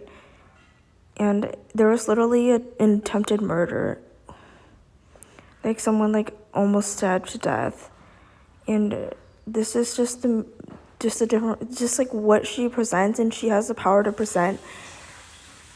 Unfortunately, this could she has power over other people's, wasting. If maybe like somebody in the Gracer gang anybody associated in this incident has to spend many years in jail. I don't know.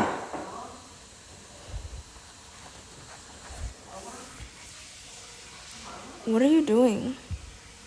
Johnny favors turning themselves in, but Dallas, it's just so sad. There's just like, obviously, this was entirely started by the Sox, but somehow these greasers are in the position where they're just like deciding just between two poisonous options, like turning themselves in.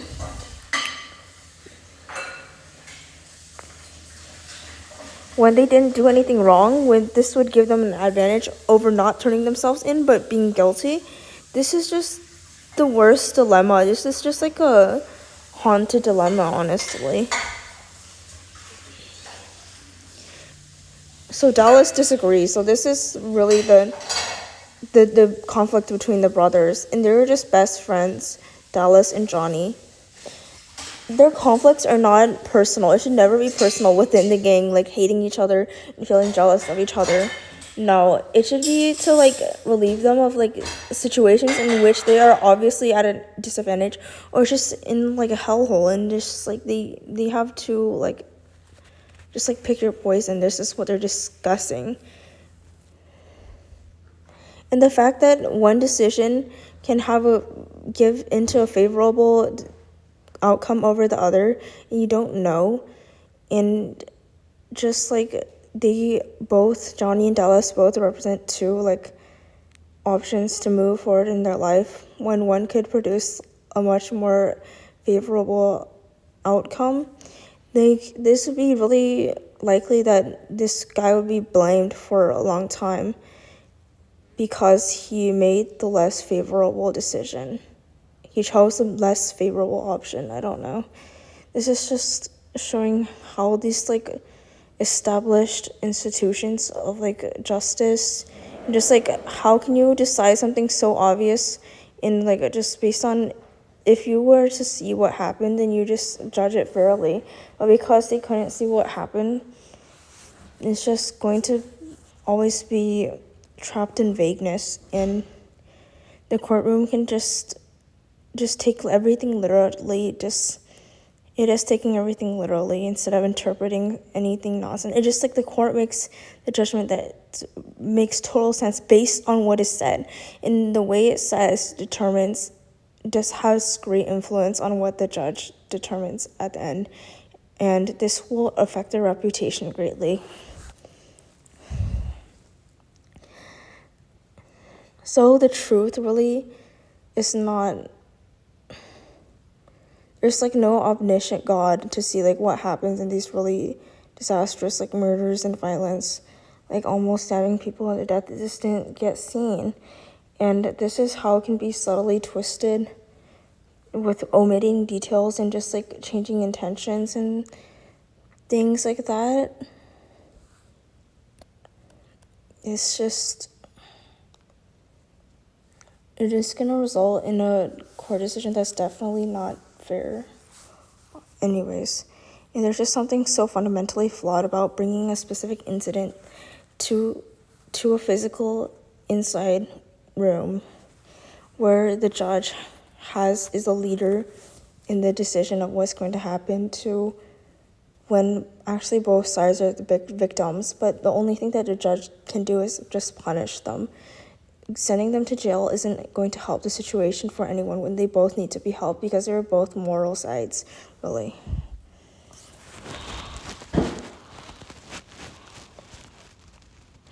So this is just horrifying. Then they return to the church and they discover that there's a fire with children trapped inside. So what does this say for me? Okay, I wrote here a note, but I don't remember what it means. I think it's just like this place really, these people, why they're just kind of like give the impression of being very like spontaneous and like not caring to just like stability and not assigning sentimental value to stable things like just like a constant home, a constant school, and just they're not assigning sentimental value to places. And that's because things like just can happen within any random environment that they were used to. Just like a tragic event could happen there, just change the meaning there forever. So there is no sentimental value attached to the actual place. It's just about action and how they are just like, yeah, it's just like arena really between these two gangs of violence, and they just happen at random places like the park or even inside the church. And yeah.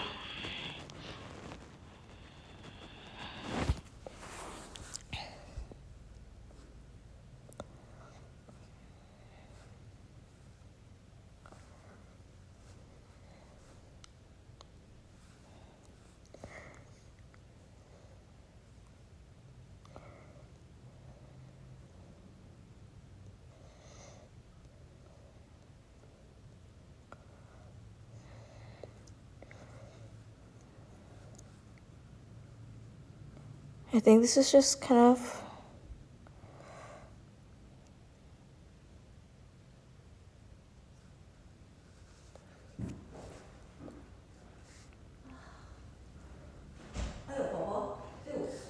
the fire just shows that there are some like elements of nature that can reach them are just horrifying. Just like a burn scar is just the most painful injury that you can ever have. And other people who live inside stable homes, they just don't have any notion of this ever happening to them and don't have this worst fear when it is really the worst pain that could happen to someone, but it wouldn't happen to those others. Unfortunately, the gang is exposed to this, and they're just like the other people, there's not that you can't tell that they're like underestimating the elements. It's rather that these greasers, because of a lack of home, it's not like home, just like symbolic, there's a lack of stability. No, because they're kind of out in the open, there are certain elements that can reach them that just like permanently scar them, just cause infinite pain to them.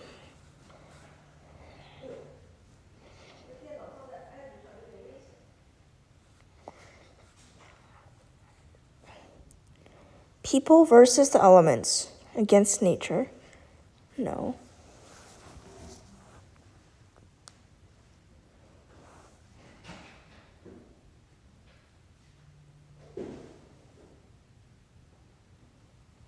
People versus the elements.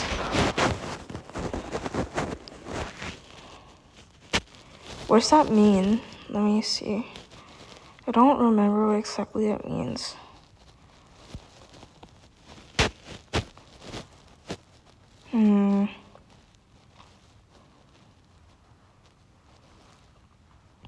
I don't think they're gonna actually ever view that their physical situation living outside is evil and that they're trapped by physical restraints and assign any like evil meaning to like their home when like some inanimate object really just like you can't fight against your own situation as a physical construct. No. you have to fight against. If you fight against it, it's not gonna react. It's just where you have to live, and you have to see the people behind it, the people who did this to you, and force you to live in under such harsh, unbearable circumstances. There's nothing really depressing about living inside the home itself. But if you just think that, you just think about relatively people that live in better homes, it's not because their home is more beautiful. It's because other people who have control over your lives allowed those other people to have better situation over you versus you who have to live in a small mobile home.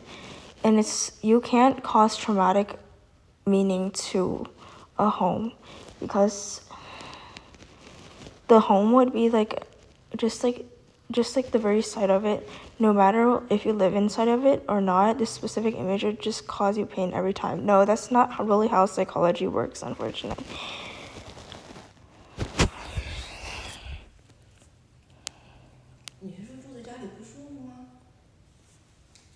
Why are you always asking me? I'm filming the video about Ponyboy Dallas. Oh. They're gangsters who live inside a mobile home. I told you. Oh, I see. Sorry. I don't know what I think you're talking to me. Yeah, you should feel sorry for these people. Yeah. I feel so sorry for these people. They live inside of trailer parks. That's so sad. Yeah. And now I'm thinking United States is the most powerful country in the world. There's still so many people. Some are in poverty, hunger, and lack of medical aid help. That's very sad. Yes, the government definitely needs to share objectively that they don't have access to healthcare services. They don't have help. They don't have access to a safe home. You have to look inside the individual lives, that there are actual people individually that suffer this, and you have to get to know them personally. Like, how could they be suffering from this for so long without the rest of the country knowing it? It's just horrible.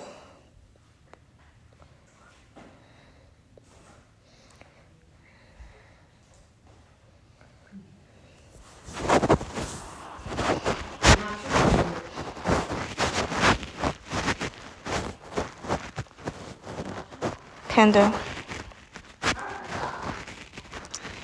Johnny breaks his back when part of the structure collapses on him. Ponyboy reunites with his brothers in the hospital and returns home. This heroic deed makes the front page of the local paper.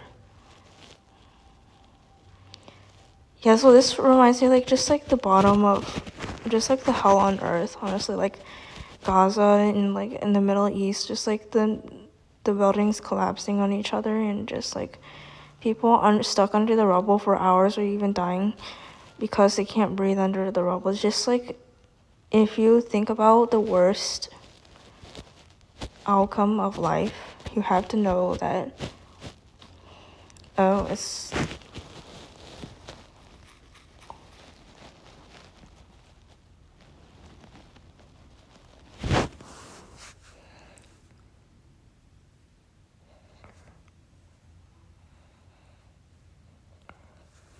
it's just definitely that what's worse, you can't compare,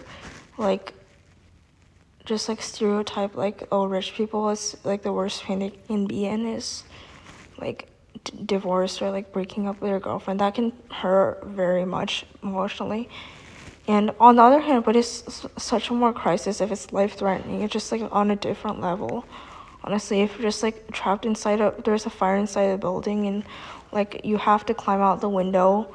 You don't see any nets or people trying to rescue you so that you can even climb out the window. But anyways, you see a net and just this person that's working inside a factory, he feels just infinitely relieved that, wow, you can jump outside. And there's a net. Somebody came to save me. Wow.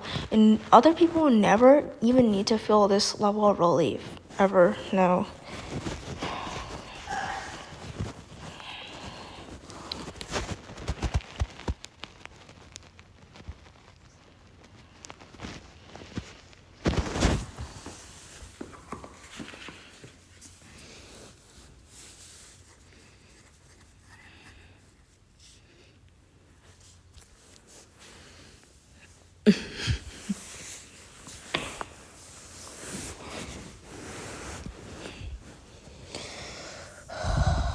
It's just like when Johnny just suddenly you just become a victim without even any preparation whatsoever. You just don't even know what's gonna happen today.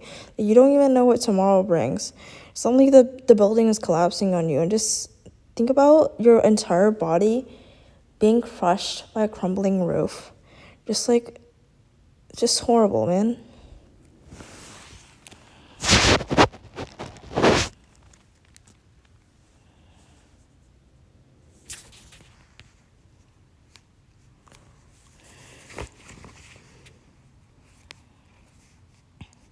The next day, Pony Boy falls ill, and 2-Bit Matthews volunteers to care for him. Yeah.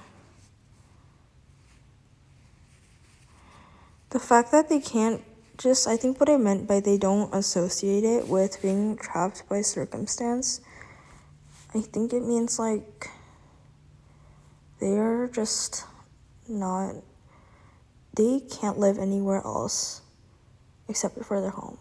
And even there is just like an active trigger of domestic violence in the law, it does really recognize these cases as just being illegal and abusive to children that needs to be solved using social.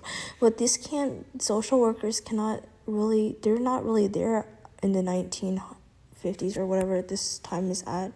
They just can't reach them and solve the issue, even though it's recognized by even rich people that this exists.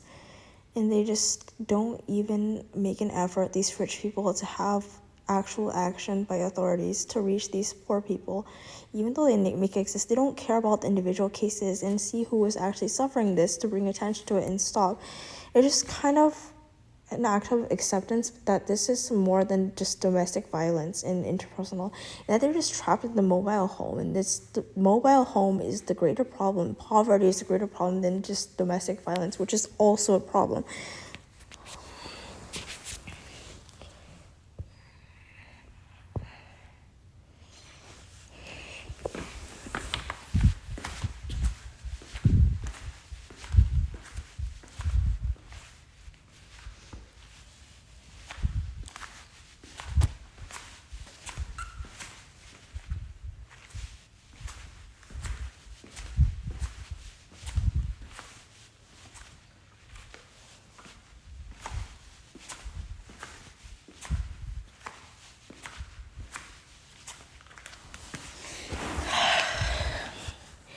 What they don't see being trapped by circumstance because they have to live inside this home, but there's no people that are forcing them to live in this home, but they have to. It's just that they know that better exists in a different location. They just can't do it, but there's no evil people like actually forcing them to be in this home. But it does feel like it for people who live. Just make a special example, like, who was it? Johnny, who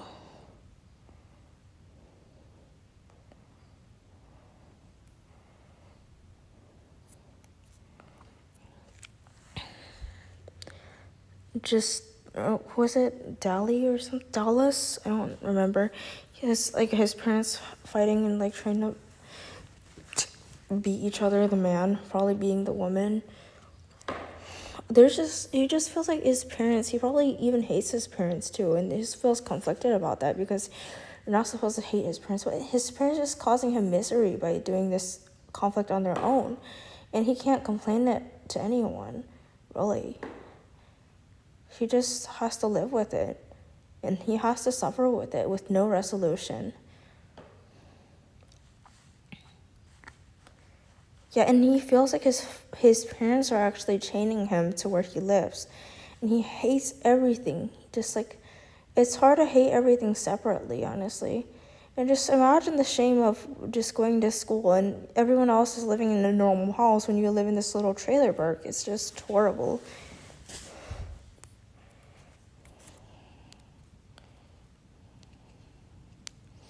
The next day, Pony Boy falls ill, and 2-Bit Matthews volunteers to care for him.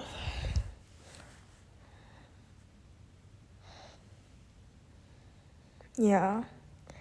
This is kind of like relief, honestly. Comedic relief, because he's called 2-Bit Matthews. Just like some random boy just taking care of him when like the worst thing ever happened.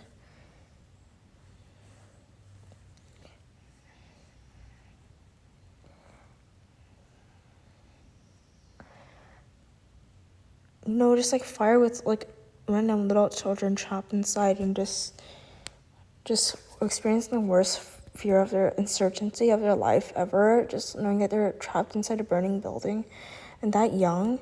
It just shows that life has no mercy on people based on how old they are.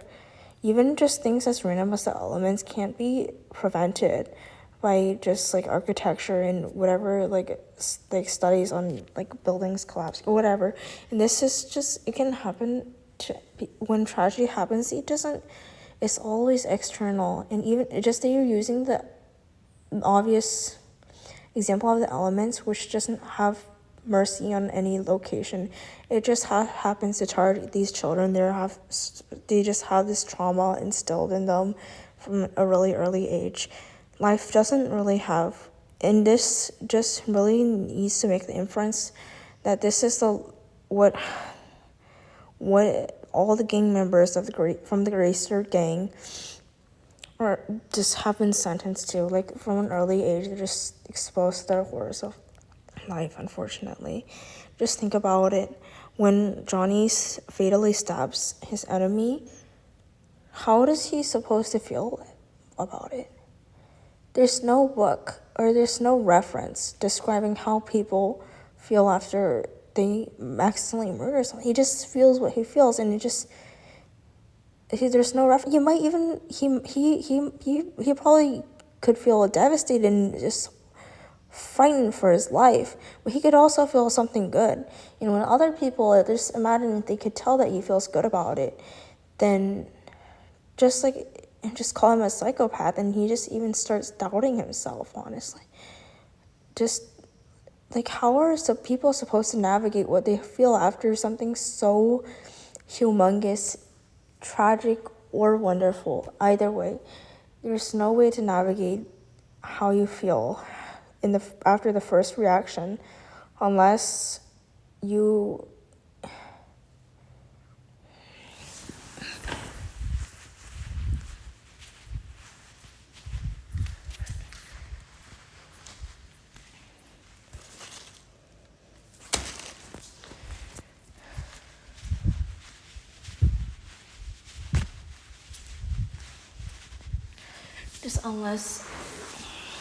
like it lasts, the natural reaction lasts and just intense.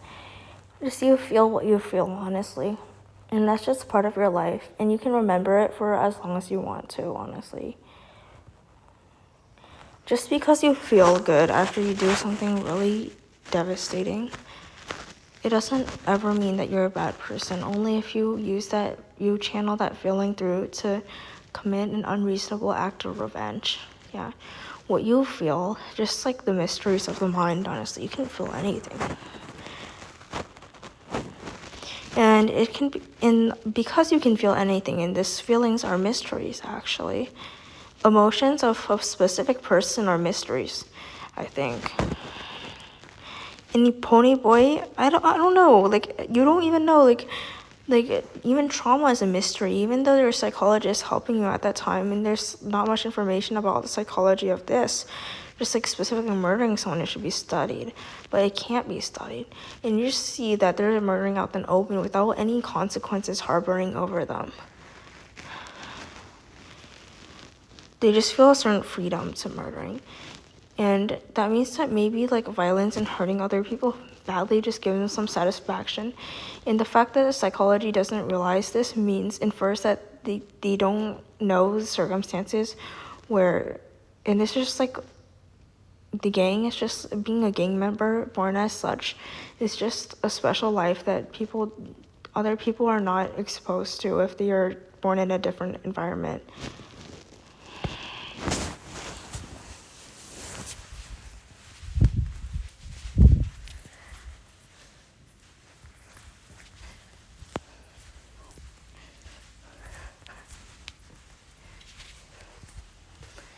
Yeah.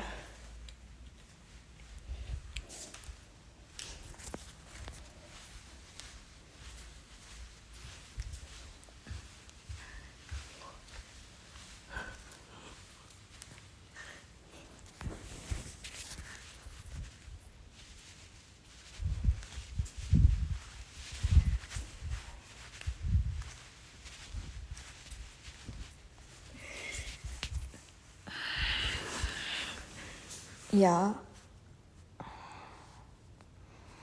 The fact that psychology doesn't address murder is just an act of contradiction. It's an actual lie to society. That means that psychology is only built for people who are excluded to this. And only after people like Johnny are visibly traumatized by this do they have access to these services. And just like this psychology field is really unkind, honestly. It's just a totally different scenario when there are people who can get used to murder, right? This psychology never investigates into active case of if you have really done murder after that. Just like this becomes a different field, like you should be punished, go to jail. No, but within the research, there are multiple violence and near-death experiences. And they just go, if someone normal went through this, then it wouldn't even be directly just like hurting or trying to murder someone that they went through. This normal person just like go through something, even like physical violence, and they're just like in a psychological institution for a long time because this is recognized as just horrifying circumstance. When if you compare the extremities with these research, their life is just the psychological trauma ability to do this is just infinitely worse and can just cause and has probably caused permanent damage to them.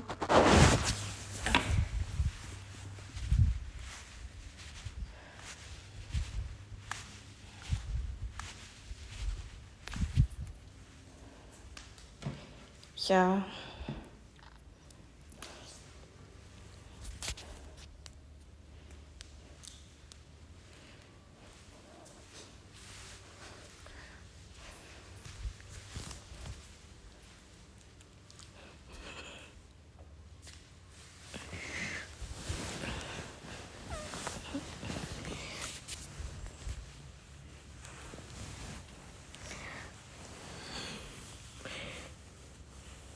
Yeah, but they, on the other hand, why it's not visible in this gang members that they were so traumatized, they're obviously because, for one reason, it's just their culture, that murder is okay and there's no stigma and emotional consequences that are directly revolving around this action of stabbing and like active violence. They're rather that they're just like kind of like living in the present is what I heard some people say, and this does make a direct implication to their intelligence, which is absolutely unbelievable.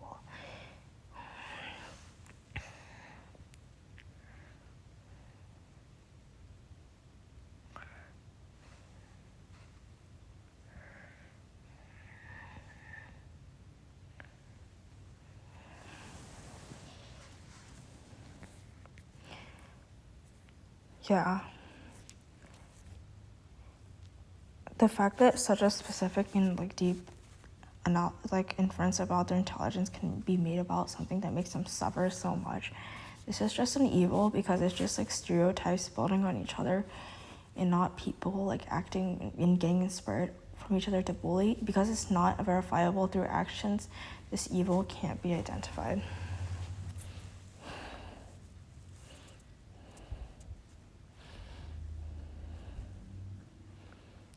And they're just like having these two, everyone has a nickname here, just want to notice, like just like really way of boys showing affection for each other, and the girls have nicknames. Usually it's just kind of gender specific, really. The boys create nicknames for each other and the girls create nicknames for each other.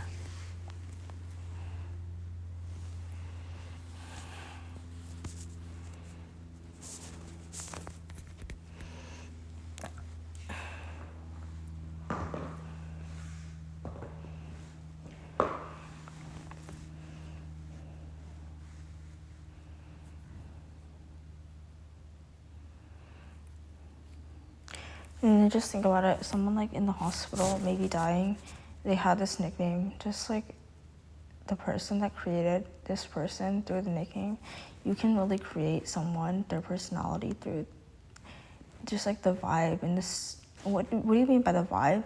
I think it's not even aura. There's definitely aura that can be expressed through nicknames, and this is specific to the person, and that there's like some kind of like strength that they are able to, like a phenomenal strength as a gangster, that they are able. I think every time they escape from violence, they think that there's no one to recognize the extent of pain that they've actually been through, and what actually can recognize what they've been through is just like a new situation. Like there's a freedom to something else. They've unlocked something with like members with people of a new gang, and knowing people from a new gang who have totally different lives is just so amazing.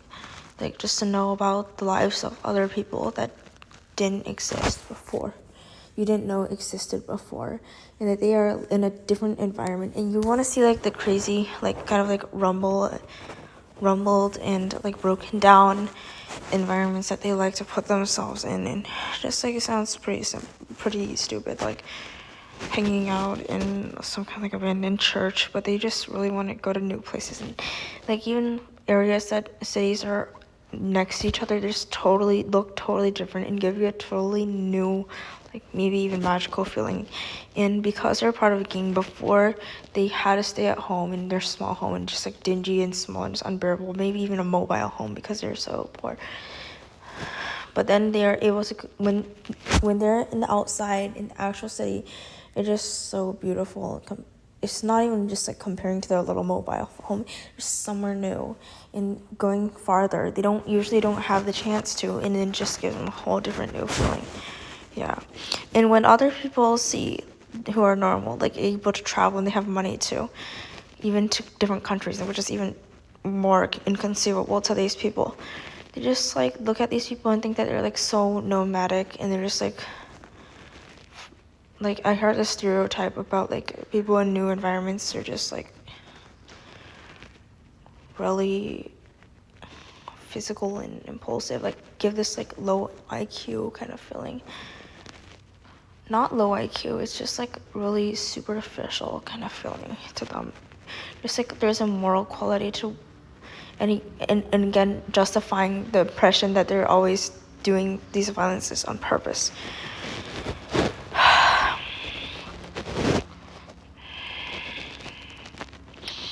Just to give a sense of how nomadic they are, just give some money for food and a loaded firearm.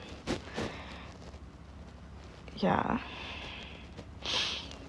Just like they have to, even like small exchanges, like I feel like this is kind of like they're Native Americans or something, but like once they get like lunch money or whatever, they already feel very appreciated. And a firearm, they're not getting their firearms, so like this exchange is so valuable to them. Just thinking about the physical exchange of things, like material things that can be used immediately, like guns or just food. What does this say about their life? It's just saying that there's a degree of insecurity that they can't even admit to themselves because it's so abstract. Because once they don't have these things, then they're just automatically much more, not even quantifiable, just like so much more dangerous if they didn't have these material things. And just like this is how precarious their life is.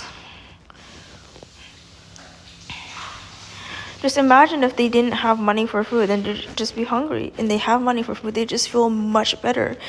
When other people are just these basic needs, honestly, even for animals, they're just these basic needs are already satiated.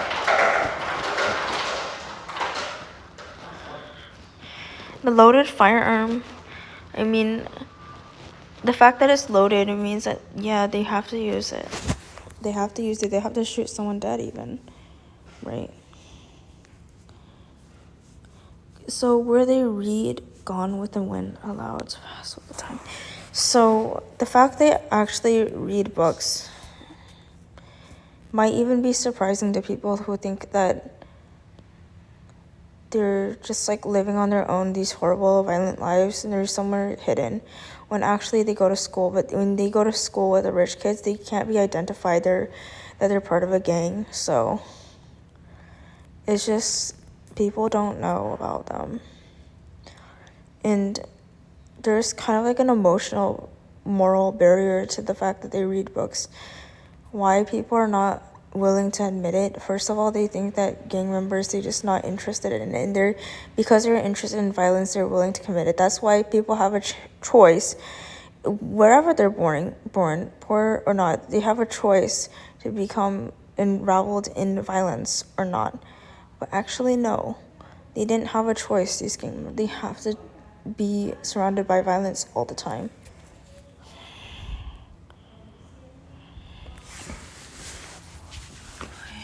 Okay, so where did they find this book even? It feels like there's some kind of like logistical issue. Like they're just simply not located near books. They just can't get to it somehow. They're just fine with living in their own world, and their own world is just located somewhere different from it. That's how it can be secluded, and they can be immersed in their own world because it's away from the world of the rich stocks, for example. But no, these people are intermingling actually.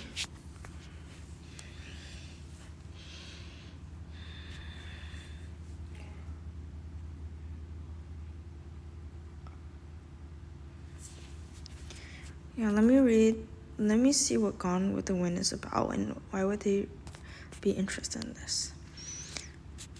Something tells me like there's this false connection between being interested in like intellectual matters like math versus like reading novels.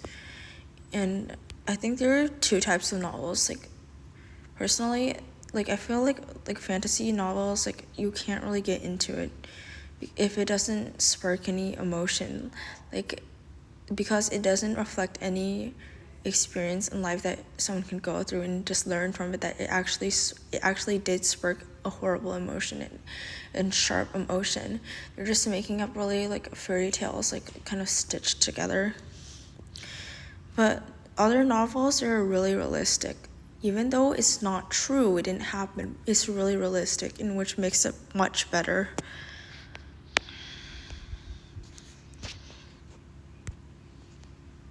Let me check this out.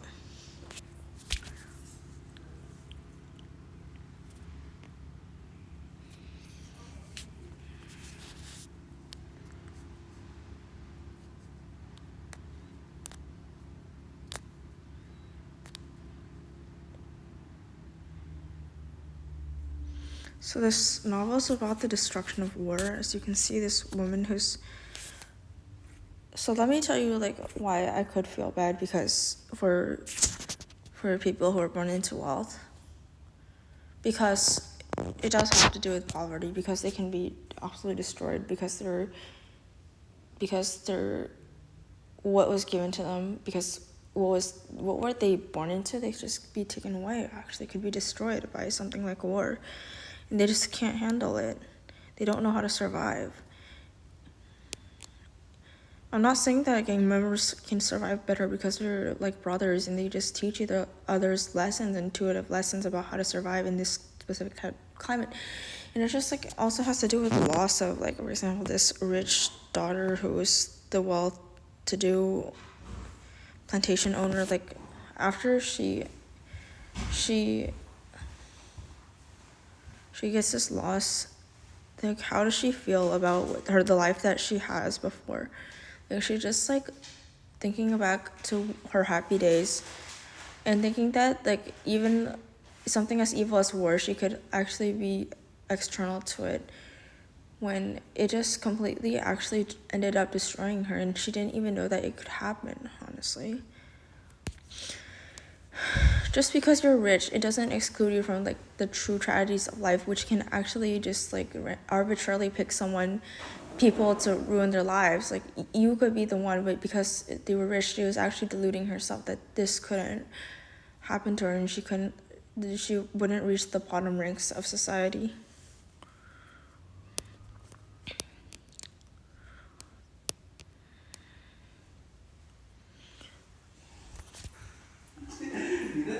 你从哪学的这个东西啊？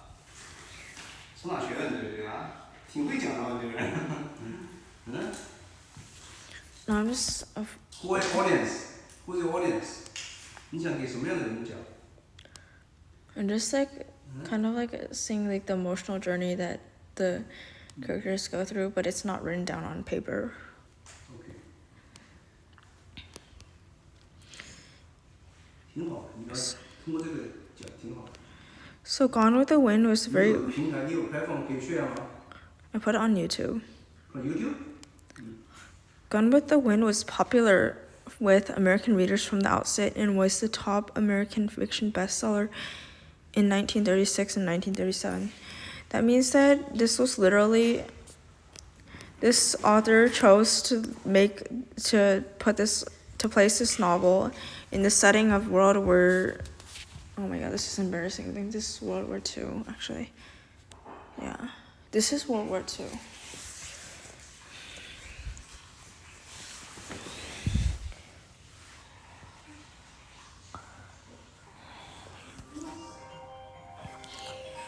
As of 2014, a Paris poll found it to be the second favorite book of American readers, behind the Bible.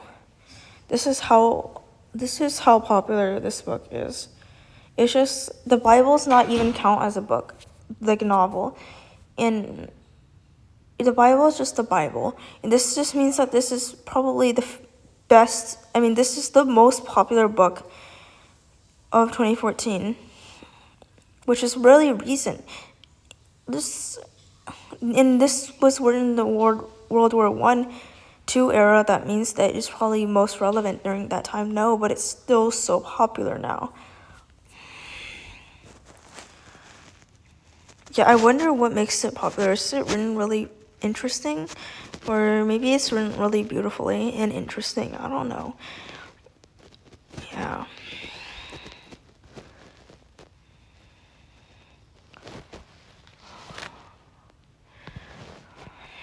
The eve of a rebellion in which 7 southern states declared their secession from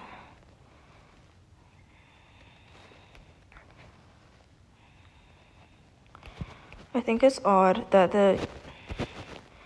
the just like the narrator, I mean the book, the author literally laid out the setting that this was during the secession of the southern states, but none of the characters are paying any heed to it, and they're just kind of like unraveled in their own life. They didn't actively comment on what was happening. They only thought from their position, whether they were Northerners or not. And they didn't actively comment on like what could do to stop this, or what could the government do to stop this from happening, or what would happen at all. Nobody predicted that there was a civil war. This was not anticipated in the book.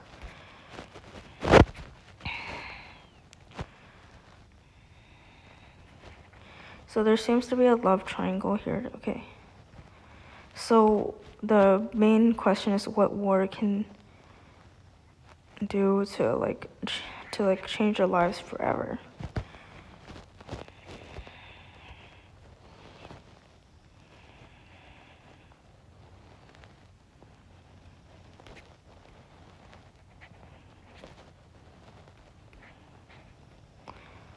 Yeah, so I want to compare this to So it's just like pretty matter of fact, it seems that like this woman got married and gave birth to a child, and suddenly the husband died. And is she actually devastated beyond belief and just like not able to function after her husband died? No, she even comfortably decides to, I don't want to say comfortably because you don't know the level of sadness that they're functioning on, but she even decides to do this like social norm of wearing black, which just doesn't do anything for the husband that's already non-existent anymore.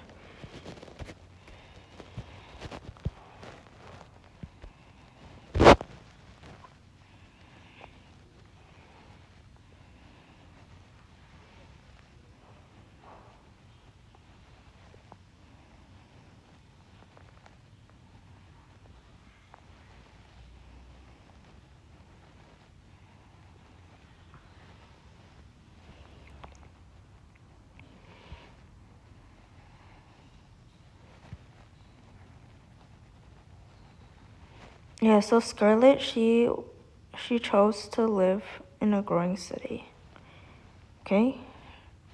And she busied herself with hospital work and sewing circles for the Confederate Army. I think before she actually enters the war and see how devastating it is in America, because America was not willing to join the war effort in before the Zimmerman telegram.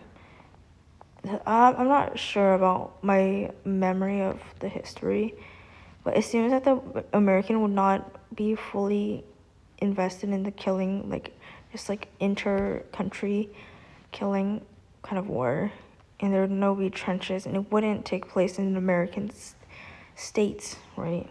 That this war would be.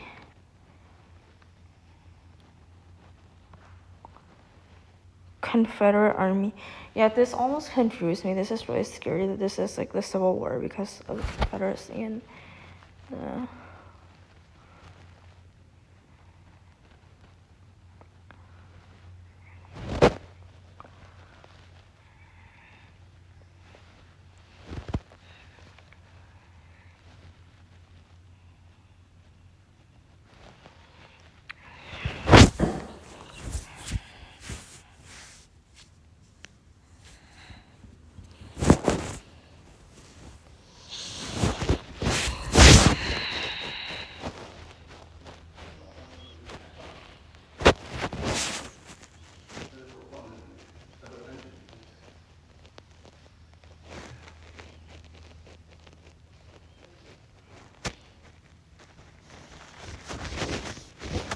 however, her heart is not in it. She does it primarily to avoid being gossiped about by the other women of Atlanta society.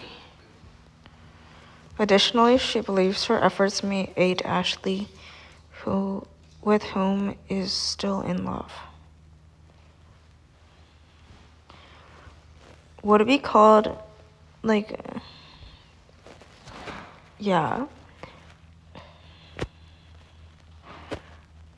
I think it's just shocking how Scarlett, at first she's thinking about like just like small womanly matters, like gossiping between women, that like it's really extreme bullying, but it's has nothing to do with the shock that she would have later as a nurse in the war. Just utterly traumatized. There's like literal PTSD from being inside the war. It's called, even though it's only for soldiers who like can't function after being fighting in the war. It doesn't matter that she's not in the war, but she's still a nurse in the battlefield, which is also why she gets what's called shell shock. Just kind of shell shock, yeah. She was just not prepared for it. Just like the most tragic thing of human life is war. Yeah, let me see. What is shell shock? Shell shock. Let me search up what it is. Yeah, shell shock is a historical term used primarily during World War I to describe a range of psychological and physical symptoms experienced by soldiers, particularly those exposed in intense combat. But I think it's really overlooked that the nurses, there are some, like many women who actually work near the battlefield, and they are witnessing these violence, and these soldiers, while they are dying, are like telling them to like work harder, and it's just like the job with infinite pressure, honestly. It's just because even she reflected that her actions, if she worked less or more well, which isn't something that you can tell immediately from how she's working. She's definitely doing the best she can, but it might be the difference between somebody's life and somebody's death, unfortunately. And it's really sad to see the permanent effects of war just like causing deformities on the soldiers, and just like imagine, I don't know, like they have an arm and it wasn't really developed enough, the medical knowledge at that time, to know that, to think that, to have a specific procedure to determine, like for example, whether this arm should be amputated, or even a toe is just like also very tragically. Just imagine they decided to amputate your arm and they didn't even have to, but then for the rest of your life you're just without an arm. It's just tragic. Like, how could I be so unfortunate to be drafted into the military? And people didn't even talk about how tragic this situation of the soldiers were before, because they just didn't, they first of all didn't even know that there was going to be a war that was going to like maybe cause their arms to be amputated later. They didn't know before.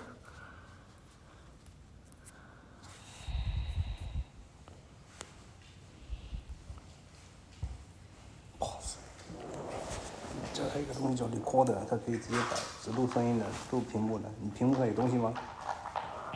有东 I'm 西。 doing screen recording. It works. Screen recording 可以，你可以有 voice recording only。你会用是吧Yeah.？Is it fun? Take it easy, okay, honey.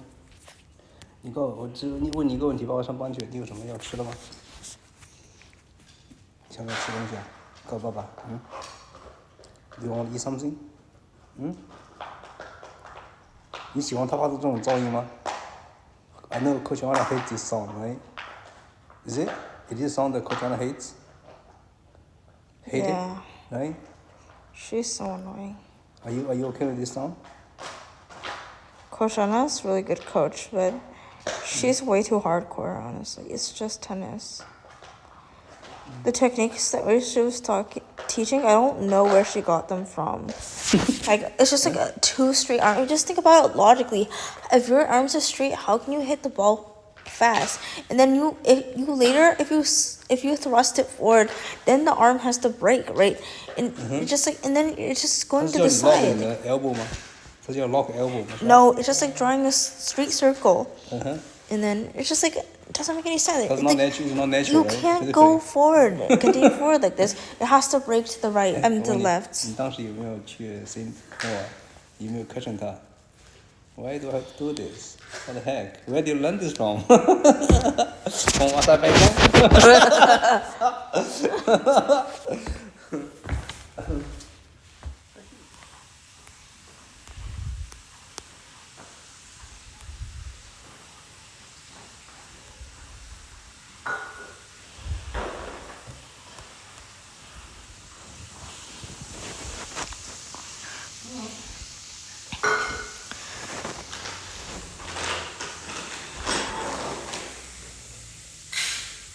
Turn off the sound. What are you doing?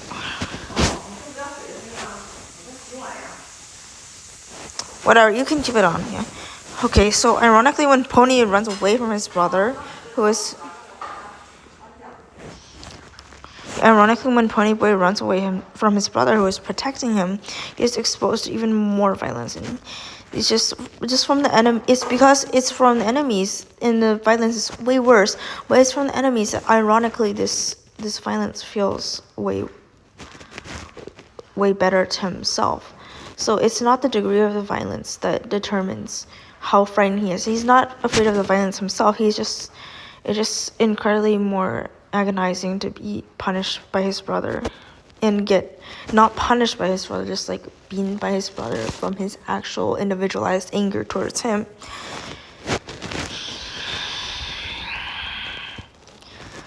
And 3 other Sox attack them. So this is just like actually gang violence. If you just heard of the term like gang violence and even gang rape, it's just a lot of just like, it kind of feels like the person who is the victimized is actually fixed there, and they're just like welcoming the violence. That's the kind of connotation that oh my god, yeah, sorry, I'm seeing some lights in my eyes, honestly. That's just the connotation this violence is giving off. Just, why does that desensitize it? Like the terms like gang violence and gang rape, like people ganging up on a single person. I gotta think about that, actually. It's because the gang, everyone there is external to that person. No, not they're because they're a gang. They're a member of a different gang from that one person. Yeah.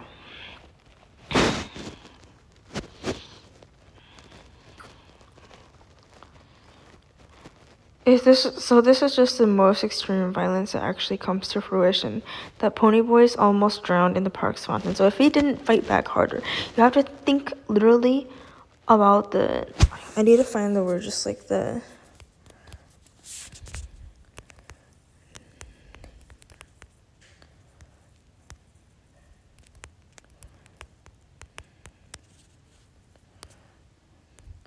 Yeah, the jeopardy of that moment.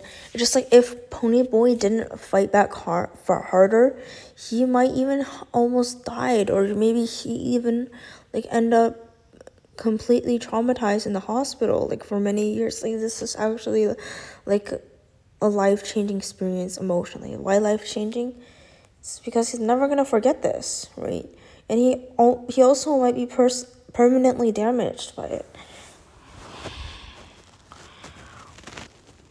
So they flee, and you just have to imagine yourself as Ponyboy in this situation.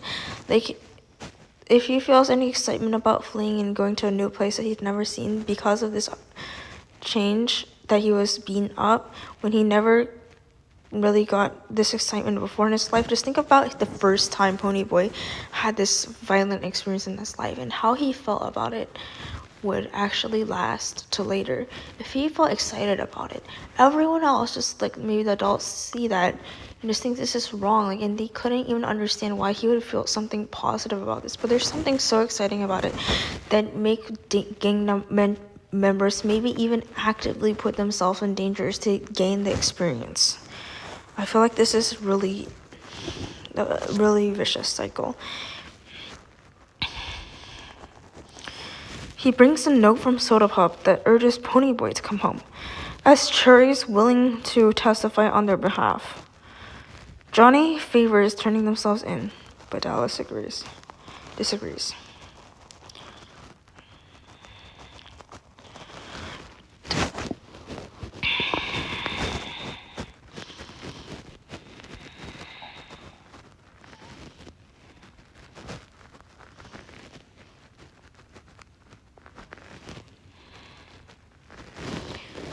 It's just Dallas. It seems like I can see a situation in which, like, because they invite their brother who just got gang molested to, I think molest is the wrong word, sorry, but to restaurant after like this horrific experience. It might seem like Dallas kind of like innocent without further context of who he is, and it's just very like. Could this actually make Ponyboy mad at Dallas because he doesn't know what's happened to him and Heartless? No, it's just ridiculous if he would feel that, honestly.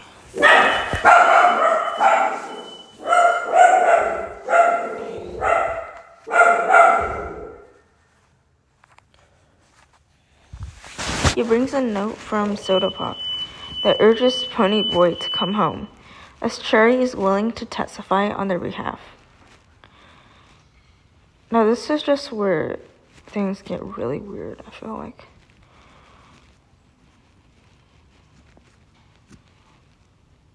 The fact that Soda Pop has to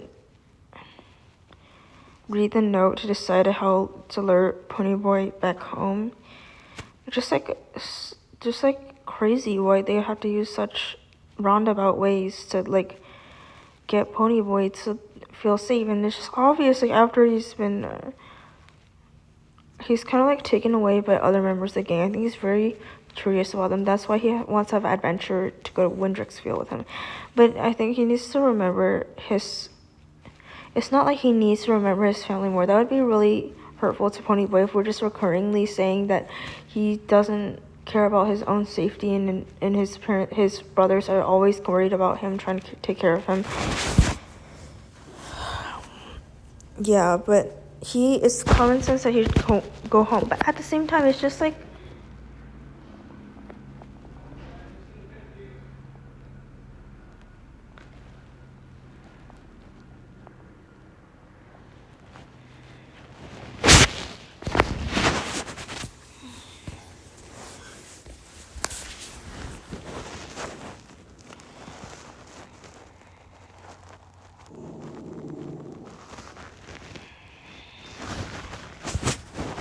It's just that like I want to view these acts of violence and these special experiences of the gang not as actions themselves of violence and hurting others, but there's something like very opportunistic. Like you can get new experiences from escape. Just like every time you escape, you can Yeah, from. send me text. Yeah. Can you send text for this message? Yeah, send me message. Okay. Yeah. I'm busy right now. Yeah. Okay.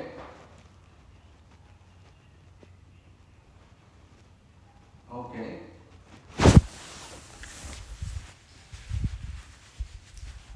Oh. No, I'm busy. Sorry. Forget it. Okay. Bye. Hey.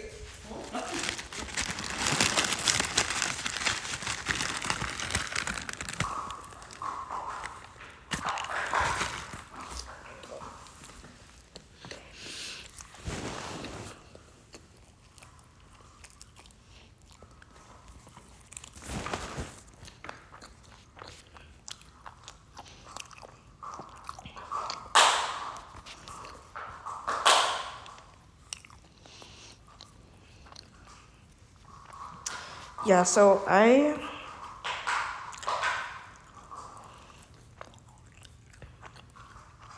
just can't believe in this book is actually portrayed that the conflict arises from the fact that all the conflicts arise from the fact that the rich, they're just willing to play the poor. And it's not, first of all, you shouldn't get any self-esteem for being rich. You also can't you can't get self-esteem for people for being kind to others, because that just doesn't really exist actually. And this is a whole different issue, but it's just infinitely worse why people feel like they're actually better than others because they're rich, and this is just what they were born into. It's none of the qualities that they have themselves that they're like. It's not even that like maybe they're more good looking or like I mean, if you're more intelligent, then you can definitely feel better than others, but you can't feel better than others if you're richer than them, right? And this is the actual reason that they're bullying others for. This is the reason, and if you ask them what the reason is for, they would never say that they're rich, but even though it is, they would never say it is, but it is. So, and I feel like if you're just like think about how like lack of compassion any of those sucks are, just like there's nothing really evil or actually malicious that any of them did in the beginning yet to say like actually like fuck over other people. But just think about it, like if they can have this attitude toward other people, then they just really bad. Yeah, I can't make breakfast.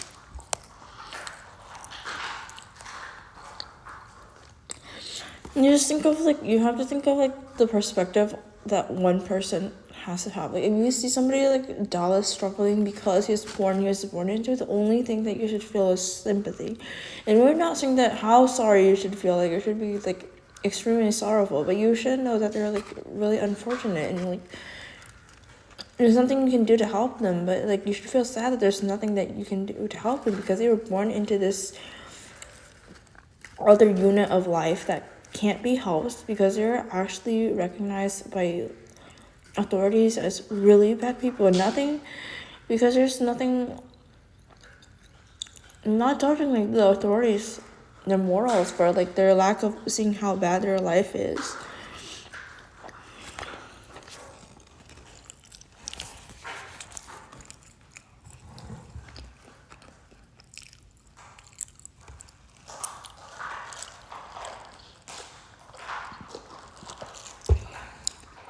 It's like they're seeing other people as an animal. They're not like comparing their lives as to how much infinitely more unfortunate other people are.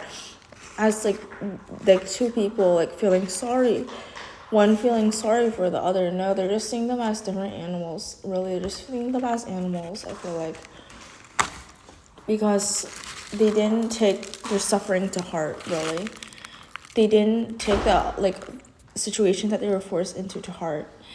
Not just like all the socks looking at all the greasers as very unfortunate. It's also just like looking at one person that is really forced in a really sorrowful and difficult position the family.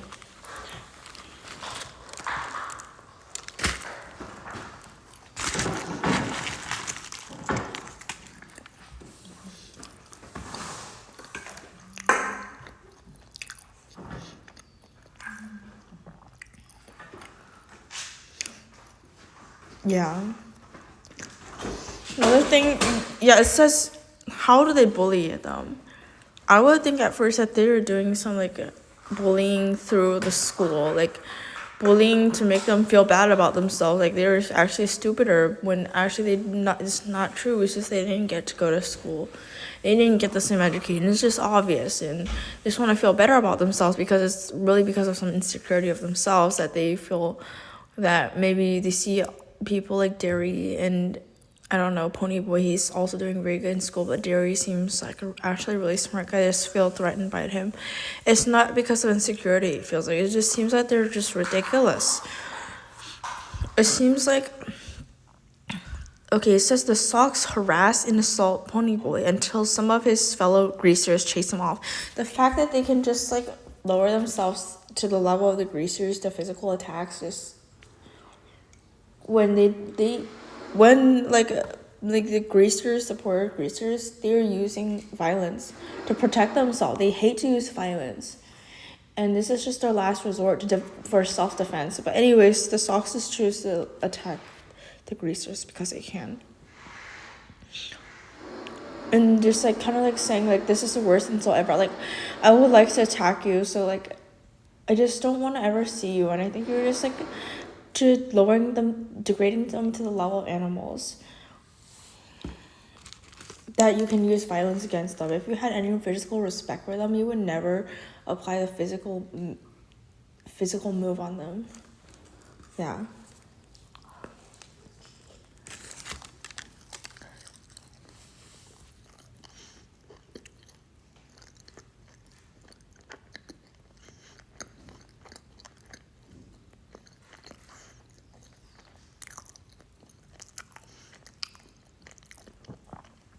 It just seems like the retaliations of the Sox, and like there are many girls there and they're just so well off and they just don't have any idea like the poor girls and boys what lives they go through, and just for no reason. There's no personal prompt to it. There's no personal motive to why they're just bullying. They're just like they just already automatically feel better just for being Sox, and this is not something that has to do with their intrinsic nature or it's just they're just born into wealth. They just got lucky, really. And then they're just suddenly the Sock Cherry Valens, this really popular, attractive girl. She just decides to, because like someone's flirting with you, they don't even know you. There's no reason to like retaliate against someone else and they don't mean anything bad to you. Like they're just flirting, and then she just kind of has like really sexual superiority, like she's above them. And this sexual superiority, because it's sexual, it's always not valid.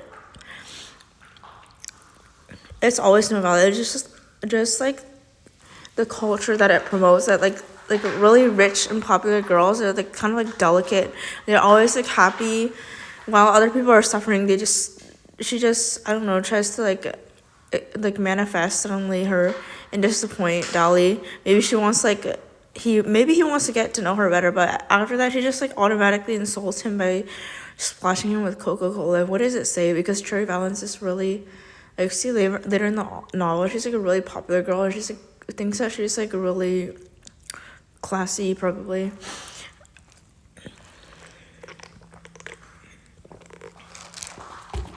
She just decides to, she's just like mocking him actually, because she's always doing like really catty and like insidious behavior. The fact that she just splashed him with Coca-Cola makes it so that she feels way above him already, just without knowing who he is at all and what personal trauma he's going through. He's just gonna like disrespect him fully by doing a very low insult to him. Yeah. I just don't know where they get this feeling of superiority. We don't know where they get this conceit from. Ponyboy and Johnny walked to an abandoned lot to help Johnny avoid his parents' bickering and domestic violence.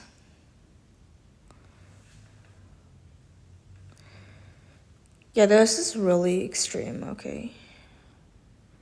I don't know, like, I would like to know if anybody, because of their life situation, like Ponyboy, actually wanted to commit suicide because of what they've been through.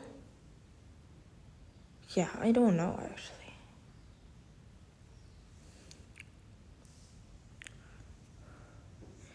I would like to know, like, the specific people that actually been driven to this insanity. Because I could never imagine that just someone's life situation itself could have the impact of making suicidal ideation possible.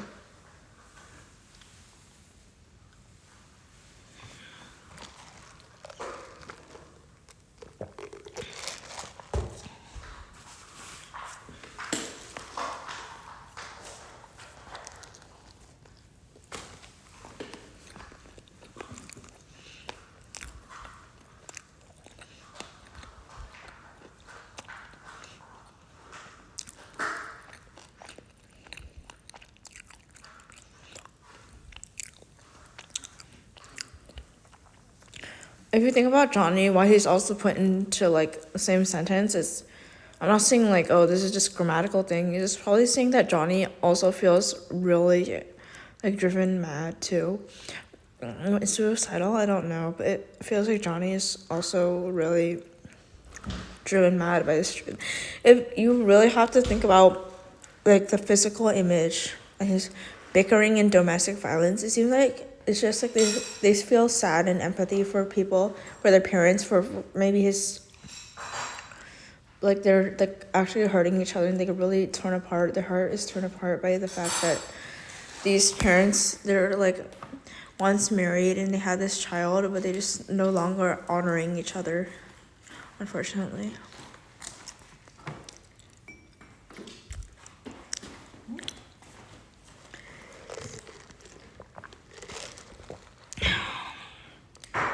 If you just think about it, every single day, like all the time in your house, they're bickering and hitting each other. You just can't stand it. You would rather have them move out. You might even rather like just grow up and go to college and move somewhere else because you can't stay in the house anymore. It's just unbearable actually. And it's just happening every single day that they're used to it and they can't say anything about it to others, but it's just like you just compare it to the life of other people. They don't have to deal with this and they're just like a pleasant environment all the time, while you're in a horrible environment all the time. And just imagine if Johnny just complained about it, just saying like every day's misery because of his parents, then automatically some kind of like, because of the stories constructed on the news, it's just like feeling bad for the parents themselves. It somehow gets corrupted by people who like try to actually make this news, which really should be like newsworthy, this news story less extreme and less, say that it doesn't cause as much. They always fail to see like what effect this has on people who are not involved in the parental conflict at all. Just like hearing this just puts him in a horrible mood all the time because just every single day they're just fighting violence inside the house all the time. You just think about it, it's funny. Why is it happening in the house all the time? It's just like this is the house. It's just like a prison. You have to stay in there and endure this. And if you're outside, no. Just imagine you might as well sleep in the backyard if this is just happening all the time.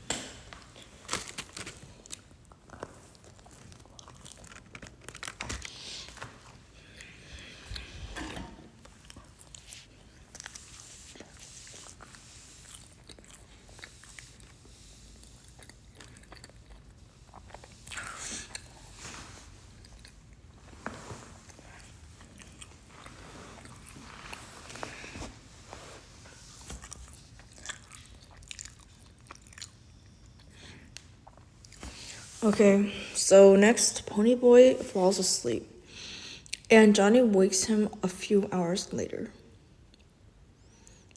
At this point, Ponyboy rushes home, where Derry confronts him and violently shoves him to the floor. I think Ponyboy seems like a very sensitive guy, and I think what's unfair about this is because he has just this very sensitive and very he kind of builds his personality around the fact that he's very imaginative. But somehow I feel like I have to judge Ponyboy, and there's nothing wrong with liking literature and fiction, but just actively feeding into your own personality that you created of imagination while your brothers that are taking care of you are just fighting for their lives and fighting protecting you. I just feel like what is it about these two things that actually conflict, not in conflict, but indicate that there's something that Ponyboy is kind of delusional, leading himself away from the actual disasters and troubles that Derry has to deal with constantly.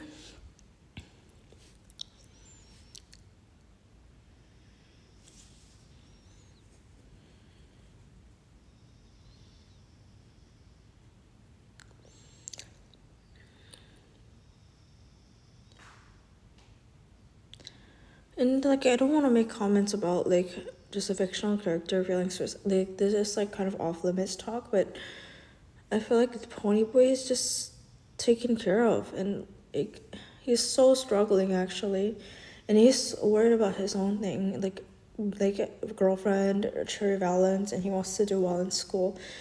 But his brother Derry and his brother Johnny doesn't even have any.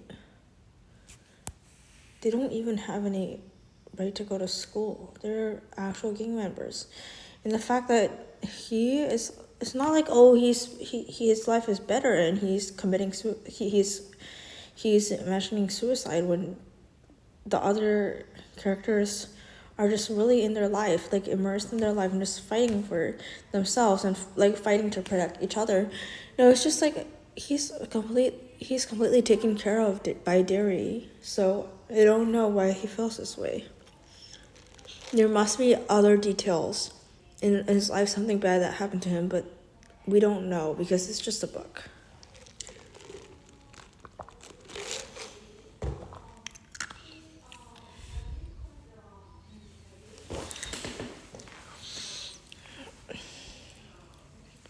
So what I can get from this, and it's not certain, but Derry confronts him and violently shoves him to the floor. I think that Derry is kind of mad at him, honestly. Maybe Derry even feels jealous, but he can't tell anybody because everybody's just really celebrating Ponyboy. And he's just the face of the novel. And we can see why later because of what happens to him. But I think just Derry kind of feels really jealous of him. And this is a true jealousy because Ponyboy has some advantages. His life is really hard as hell.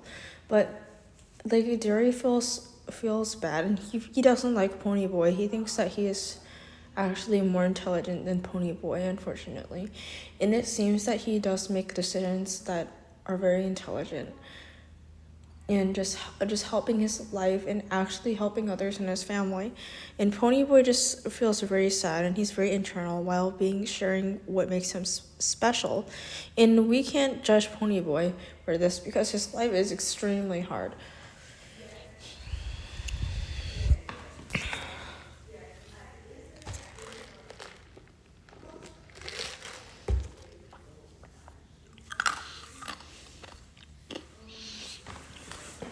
I think Derry, feeling jealous is kind of reminds me of these really bitchy girls, but jealousy can be actually real, and when it can actually affect someone is when others and those around you even have something that you don't, and even more than that, they're using it in a way that's not beneficial to themselves, and they internalize it to make them feel special, that school is an opportunity given to him, but it shouldn't be like these things that school offers, like these writing awards and these literature. It's not what makes him special, the person special. And Derry kind of feels like maybe Ponyboy is misusing it, and he tries to tell him, but Ponyboy is not listening, and he just feels two things. First, jealous that Ponyboy has this opportunity, and and also like to get with the rich sock girls, and he is actually taking these girls really seriously when they're just actually just horrible bitches, honestly. And he's just distracted by Cherry Valance, who seems like a horrible person, honestly. While Darius just trying to instruct him, like, how can you make this thing opportunity that you have more tailored to supporting the family and just having a greater effect to improve the family.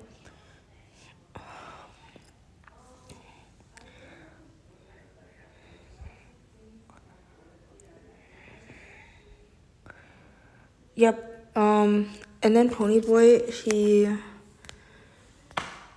he takes it really seriously and just like actual hatred of his brother, which is just not just horrible. I mean, Derry already not really fond of Ponyboy, but after this, like, you have to understand the perspective that Derry is coming from, really, and like, it's kind of Ponyboy's fault. He should actually listen to Derry to be more. And he takes realistic, this word with a negative connotation that is actually deflecting him because he thinks that he's imaginative. He takes it a little too seriously, and this is not his fault, but he says that this is like kind of like self-defense. Like this is like a great strategy sometimes, but it's not a genuine. It's not a true way. It's kind of deceitful, honestly. That he says like he's super imaginative, and he's like this like makes him elevated and able to enjoy higher happiness than others is just being really hurtful to his brothers, I feel like. Yeah.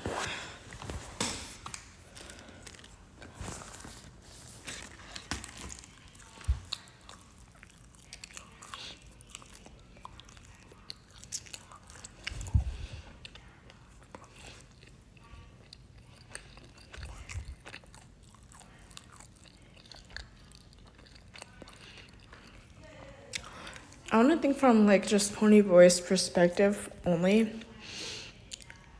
It's really hard to accuse him of what he's doing. Just like saying like, oh, you're just trying to create an imaginative personality for yourself. That's just like purely offensive. What does that even mean? It's just like, how can you tell from what he's doing and infer that personality he's trying to create for himself? Like, how can you put into words what Ponyboy is trying to do to defend himself and just actually take it in himself, like delude himself to think that this is his true personality, and this is an aspect of personality when this is just like other people when they do this, it's just a facade if they use it, or it's just schoolwork, and what you should do in school, the creative things, it's not as creative as what you can do in real life and create the effect of, really.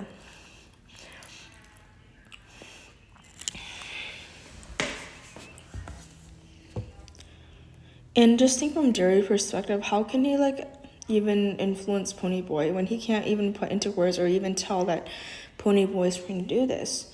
And on the outside, it just seems like he seems like he's just mad at Ponyboy because of what he's doing. When then immediately Ponyboy can use the word like just like imaginative, like and more intelligent to like defend himself, to fight back from Derry when.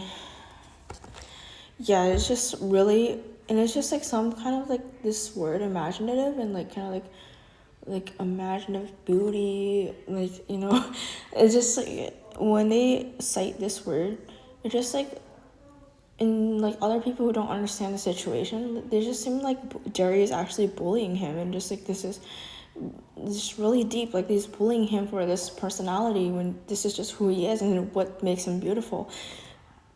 So this is really hard to like unravel and resolve.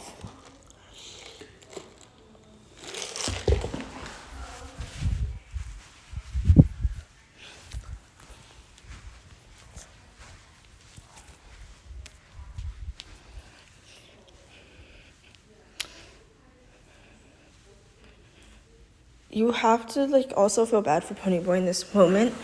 That Derry, is he accountable? Is Ponyboy accountable to see like why Derry is mad?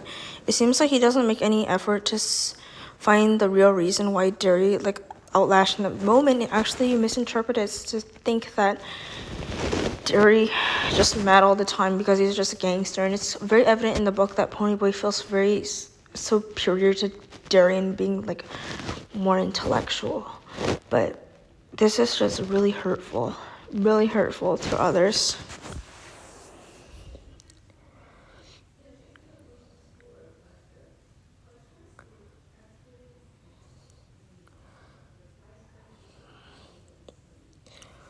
Yeah, and just is it Ponyboy's fault? It's not Ponyboy's fault that he didn't make the effort of understanding why Derry is angry all the time and using physical violence, because there is a motive behind what Ponyboy sees is because he's small and puny and weak.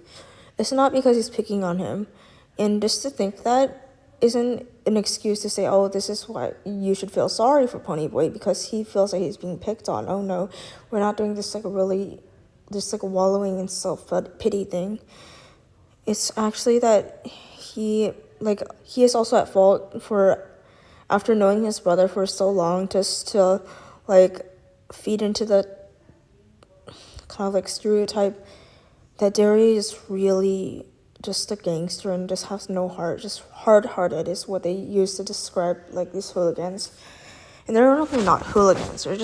There's no choice behind it. They're just wanting to burn into a gang. This is just who they are. They have to be like this.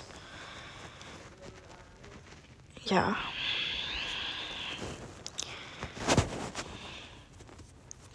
Ponyboy runs off to a local park with Johnny, where Bob, Randy, and 3 other Sox attack them. Johnny is beaten, and when Ponyboy is almost drowned in the park's fountain, Johnny fatally stabs Bob in self-defense. Ponyboy and Johnny find Dallas, who gives them money for food and a loaded firearm.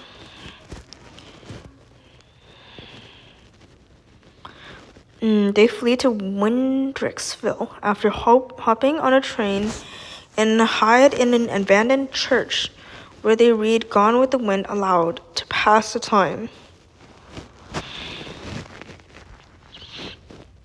Yeah, this is just ironic. It's just like after being incredibly insulted that his brother is picking on him somehow, and just think about it.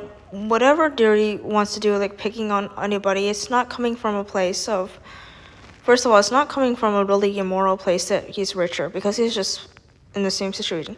It's not that he's jealous, that it can never be wrong about Derry. There's nothing wrong that he's doing, even if it's assumed that maybe he's jealous of Ponyboy's intellect, which is not, and if this reason is put out there, he would be incredibly offended. So this is not, so even Ponyboy wouldn't share his this is really imagined reason for, he's just kind of like romanticizing why he's being picked on all the time. When being picked on, being beaten, Ponyboy, it just really has to be solved, and just like violence has to be solved. It's not unfortunate that Ponyboy's beaten, but Yeah, maybe, yes. But she is like, hello. hi. Hi, Cynthia. Nice to see you. Nice to see you. No. How are things going since a week ago? It's fine. Are you taking an antibiotic right now? No. Okay, I just saw that there was a prescription. Oh yeah, she is taking antibiotic. Yeah, so you should be answering the question. I don't know what kind of meds I'm taking. I'm making a video right now. Yeah, she is taking antibiotic, but she had a little bit of a little bit cyst on her private part. I took her to the urgent care, and they like give us a little incision.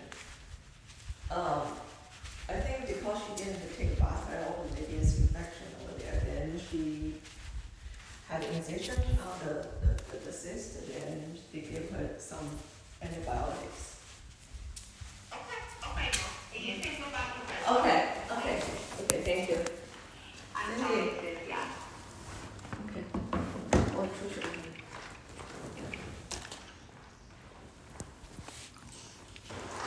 Hello? Hi. Hi. Cynthia, it seems that it has been hard to fall asleep at night. Yeah.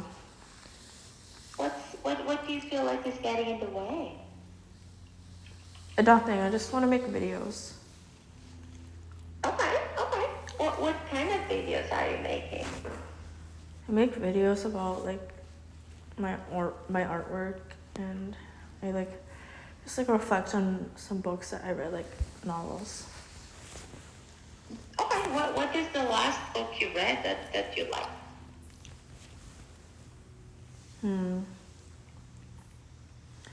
The Kite Runner. Okay, not familiar with that one. It is about what? It's about these Middle Eastern, like, two boys, and one is from a wealthy, rich, like, merchant's boy, and the other kid is just, he's born into a very poor family, and he's really persecuted in the country because the other two types of Muslims in the country, they're the Sunni Muslims and the Shia Muslims, and even though they're yeah, these two boys belong to different factions of the Muslims. Okay. And still, because their friendship is so pure, their parents, the poor parents, and the parents of the poor kid and the rich boy, like, they allow them to play together. But there's some consequences. Yeah, so I kind of wanted to go back to, like, thinking about the expression, like, how bad I feel for other people, and is it possible, if you don't know any details of your life, to feel really bad about them, because they're living a life that before I read the book I've never heard of, and I think it's just so intrinsically horrifying, some of the things that they're forced to witness and go through, while other people who live in a completely different world don't have to, worry about. And they're just completely immersed in their own world. And there's some really emotional highs and joys that are really specific to their own experiences. But at the same time, they can't compare the good part of their lives to those of, like, they just automatically seem better, those, like, suburban, like, rich whites who also go to the school. And I just think, the image in my mind is kind of like two spheres of influence, two spheres of just like two worlds, that can't be compared because the worst of each can't be compared to each other. They're not evaluating that mathematically, like, in the same situation, the same worst situation. They just can only call it worst, but it's a totally different nature of the situation that allows it not to be compared based on, like, the worst of each world, the medium of each world, the best of each world, to see, like, how continually the world of the outsiders and the gang members are just, like, every time the comparisons come up, they just fail. They just completely don't. They're completely infinitely worse than the lives of just normal people. And I don't know how, from personal perspective, and personal perspective means the perspective of one character, how they can evaluate their own world. And also, they're just trapped in this world. That means that they can't find out more about the life, the privileges, and the specific problems that arise in other people's lives, or even other people's countries. Yeah, if they think about hard lives of other people's countries, like, for example, I don't know, like, people who live in a village, it seems like they chose to celebrate their heritage, but it seems like this life is just so far less advanced and just inferior too. So, yeah.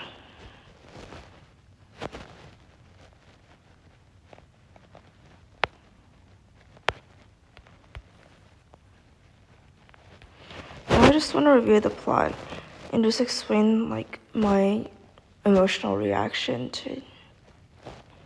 to everything that happens. I think that the plot of the book is really greatly written, because it's just like in the first moment, there's a strong, like, very not there's like a very strong, like, feeling really, they're very sad, I feel like, but the sadness isn't like just like the excusable depression of like just regular teens. They're just dealing with infinitely more on like just like tragedy and grief. And like, if you just think about a moment in time, like how sad they would be before, when their parents actually died, even if they were born after their parents' death, they would feel really sad about it. And other people were just not born with this tragic circumstance. Yeah.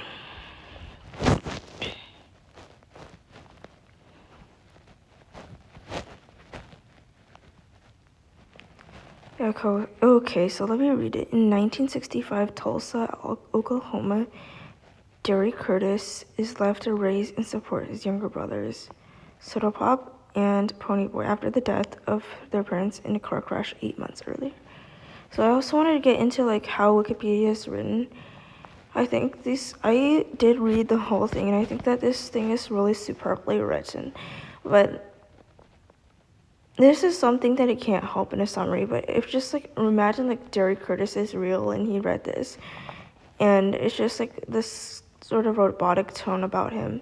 And I think it's just like, because Derry Curtis isn't real, they would never think of this circumstance. But you have to know that there are real kids like Derry Curtis. And if they read this, it's just kind of like a surreal feeling. Like, this is how it written. It's just like kind of like a strictly fictional, and able to derive a very monotone and very like matter of fact summary from it. Yeah, I think they would be really sad. Youth subculture in the city is centered around two gangs: the affluent socks and poor greasers exist in plain sight. Yes, I want to apply the same exact lens to this, because the affluent socks and the poor greasers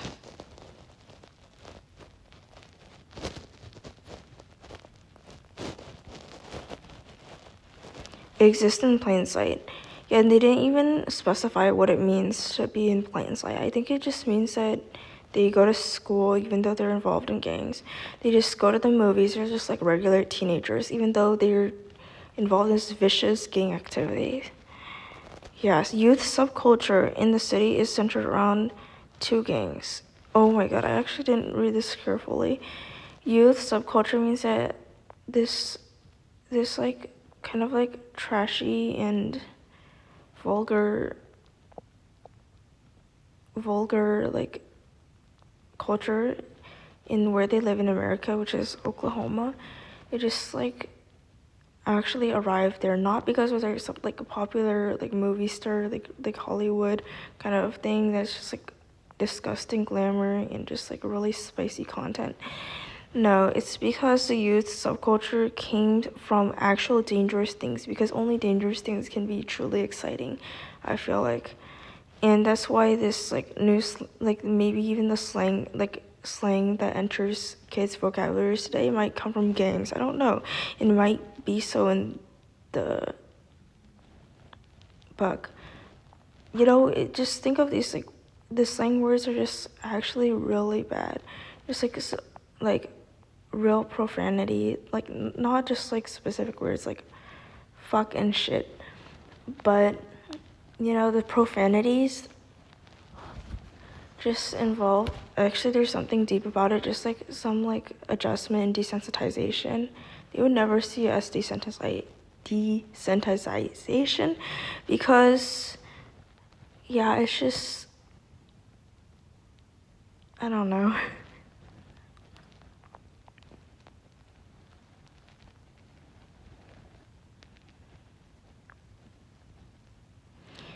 Yeah,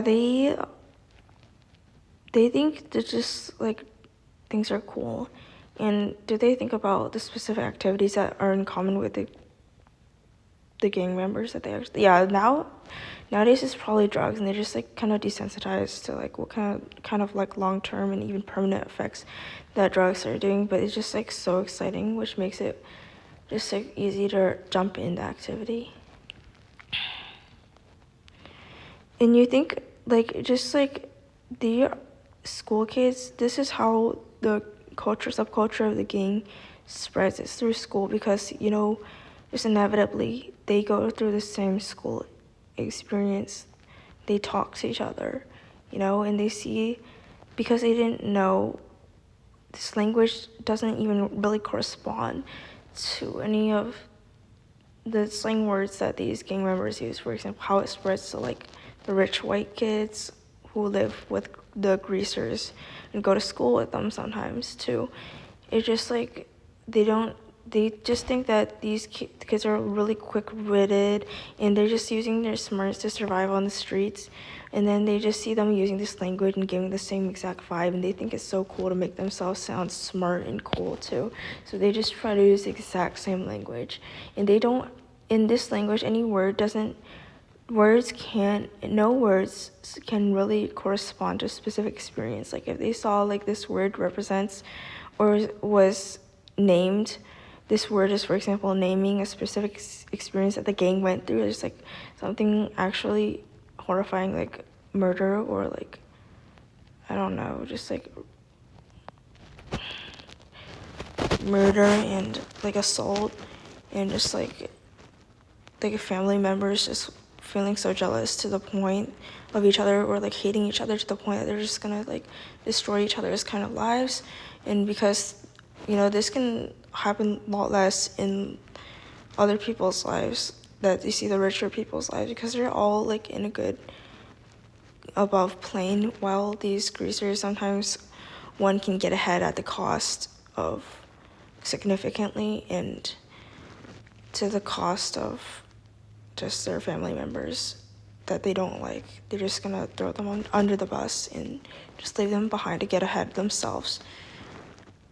And it's just like, if this happens, is it evil or not?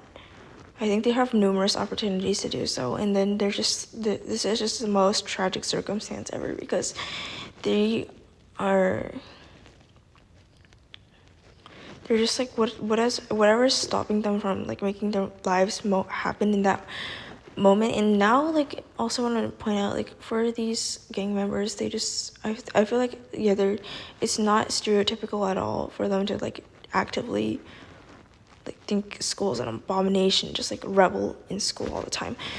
No, it's because they're using their space for more like real life situation, and does this actually make them intelligent to use their smarts to create a greater effect in their life? No, actually, they're just like, I feel like they're just really different, and on the outside it actually appears that the personality is more impulsive. But I'm not saying like actual gang members, I'm not analyzing them, but I just want to like kind of imagine the situation in their life. And from this book, which may be real or not be real, I'm not even sure like where this plot of the book came from, if it's real or not. I think they're just really more present. They're a lot more opportunistic, and this kind of personality in the boys especially is kind of just like value developed and maybe inherited. I don't know, it could be. Yeah, I think they're just, the way they act is just completely different, and it's just a totally different personality that these boys in the gangs have. And the girls, they are just part like family members, and there's a whole different situation too. Yeah. Another thing is centered around two gangs. It sounds like from this sentence that there are numerous gangs now, but these two gangs, because they are so different, just like so hateful to each other, that they're the main gangs. And how do they probably feel pride that the youth subculture is dominated by them. And why? I just suspect that the Sox are really rich, because they they are just kind of like just like popularity is not as simple as you think. Popularity is a lot greater influence than you think. If you can be rich and cool at the same time and just do these like high-end activities and just like thrilling activities that like matches the level of wealth you have, then you automatically become very popular in the area. And because I feel like the greasers have a less chance of spreading their own culture in their own ways to the people around them, which is definitely, whatever they're spreading is probably really detrimental, right? And the socks can like, it just sounds weird. Like, why would the socks be able to spread the greasers like culture? I think it's because the stories between the socks and the greasers, they're really just out there, right? And the way the socks tell these stories of, they're just like a whole murder plot, maybe violent to the point, violent with actual weapons. Yeah. So these stories can spread through the socks, and I think because they're more upper end, they have like more sophisticated ways to spread this on purpose too, to make themselves look good. And because the stories necessitate details, it's not just the socks winning over the greasers, which happens all the times. It needs to have like a quality of excitement in it. And are they aware of that? Yes. I think they just tell the story with the details of greasers being really dirty and low. But just like the backfire consequence of it is that when other people hear these stories between the two gangs that are really interpersonal between specific members, like leaders of each gang, they hear like what the greasers say and they don't think it's cool, but they just feel bad for them. And they don't want to think that the greasers, their entire lives and their entire like expressions, their way of talking, their way of living is just inferior, which led to them in this specific situation. No, like I think people who are moral who hear these stories, they just want to think that the greasers are more, they're just more unfortunate, and they think that the worst, it just makes them sad if they just like this just blatantly bad, the kind of like deficient language that they're using. But there are other people who feel bad for the greasers. They would rather not think that this language in their life is just inferior. Just like there's they really feel that they're in an inferior position. They feel sorry for that. But the language and way of living is not related to how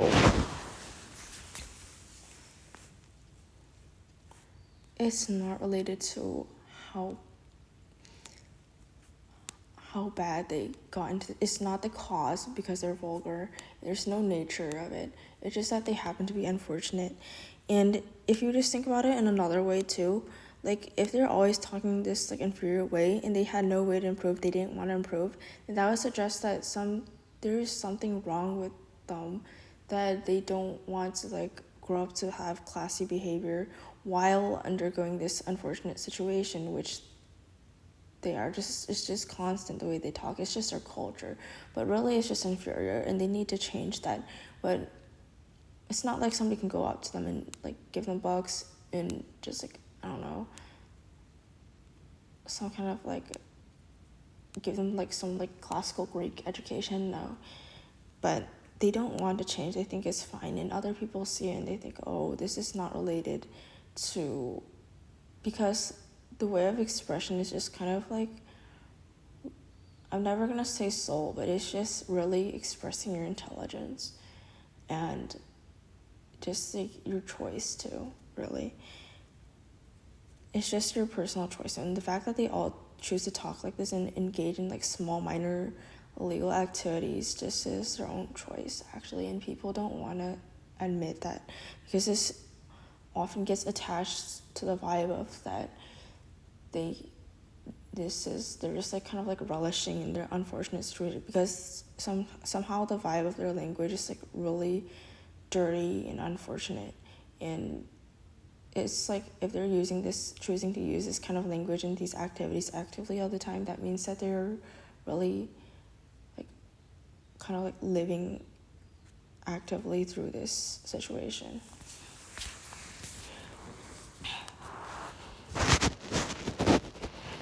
Yeah, I want to talk about like after the death of their parents in a car crash 8 months earlier. It's just like there's no way to express how bad they feel after someone dies, really. And the fact that their parents died in a car crash is just like so cliche, you know? Just the author trying to make them.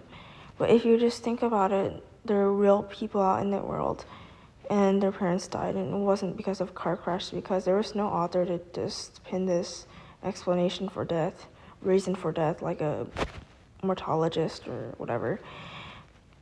And they just seem to be like, it's just kind of implied that they really moved on, because and what's psychopathic about it is that just these kids that live insanely hard lives, they see people like just like their parents, like people die or something really horrifying happens to someone in their family. They're just like moving on because they're engrossed in what's to come and the danger that's to come, and their life is just so moving forward all the time that people who are outside the gang and actually related to them, they just seem to be like disappeared actually.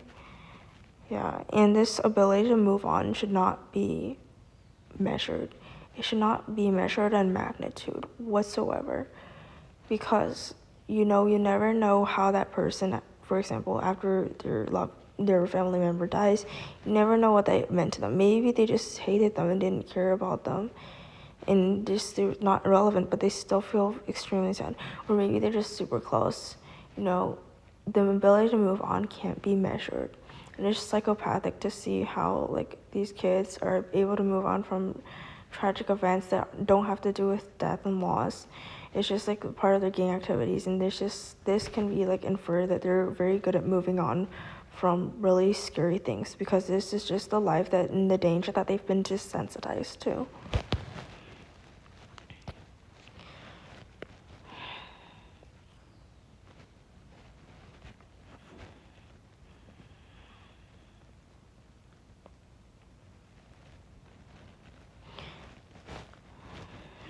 And I want to like think about Julie Curtis. I feel like there's always this like really huge trope in literature, like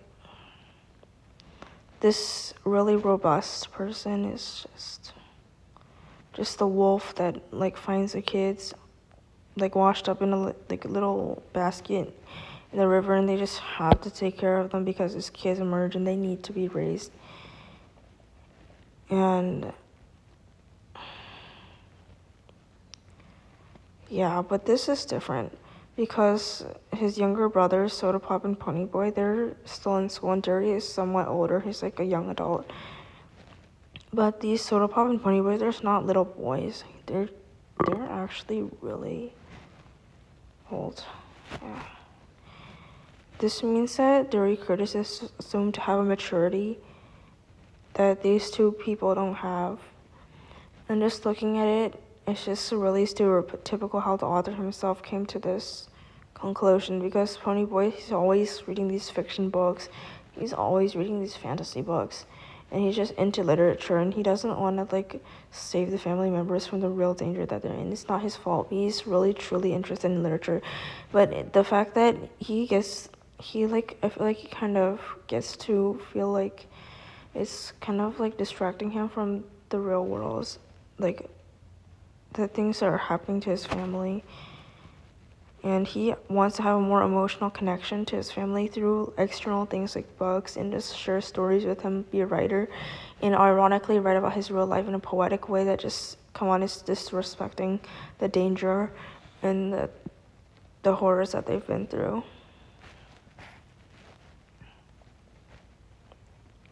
Soda Pop, I actually don't really remember what happened to Soda Pop. But yeah.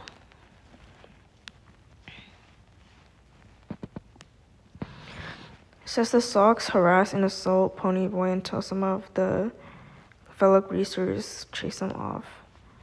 You know, so far you only know that the Sox are really rich, but it's just already giving the vibe of big, like, bullying the small. Just the big guy coming up after the small guy. Because they're just rich, they can just bully people for no reason. They have no right to, honestly. It seems, and it's just like, look at Derek Curtis. He's going through everything. 你在跟谁说话？ I'm doing a video. 你最好是自己的 video call 吧。知道吗？我恶心的东西我收点。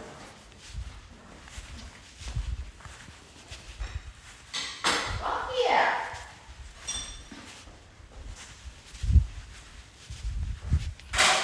Fuck yeah!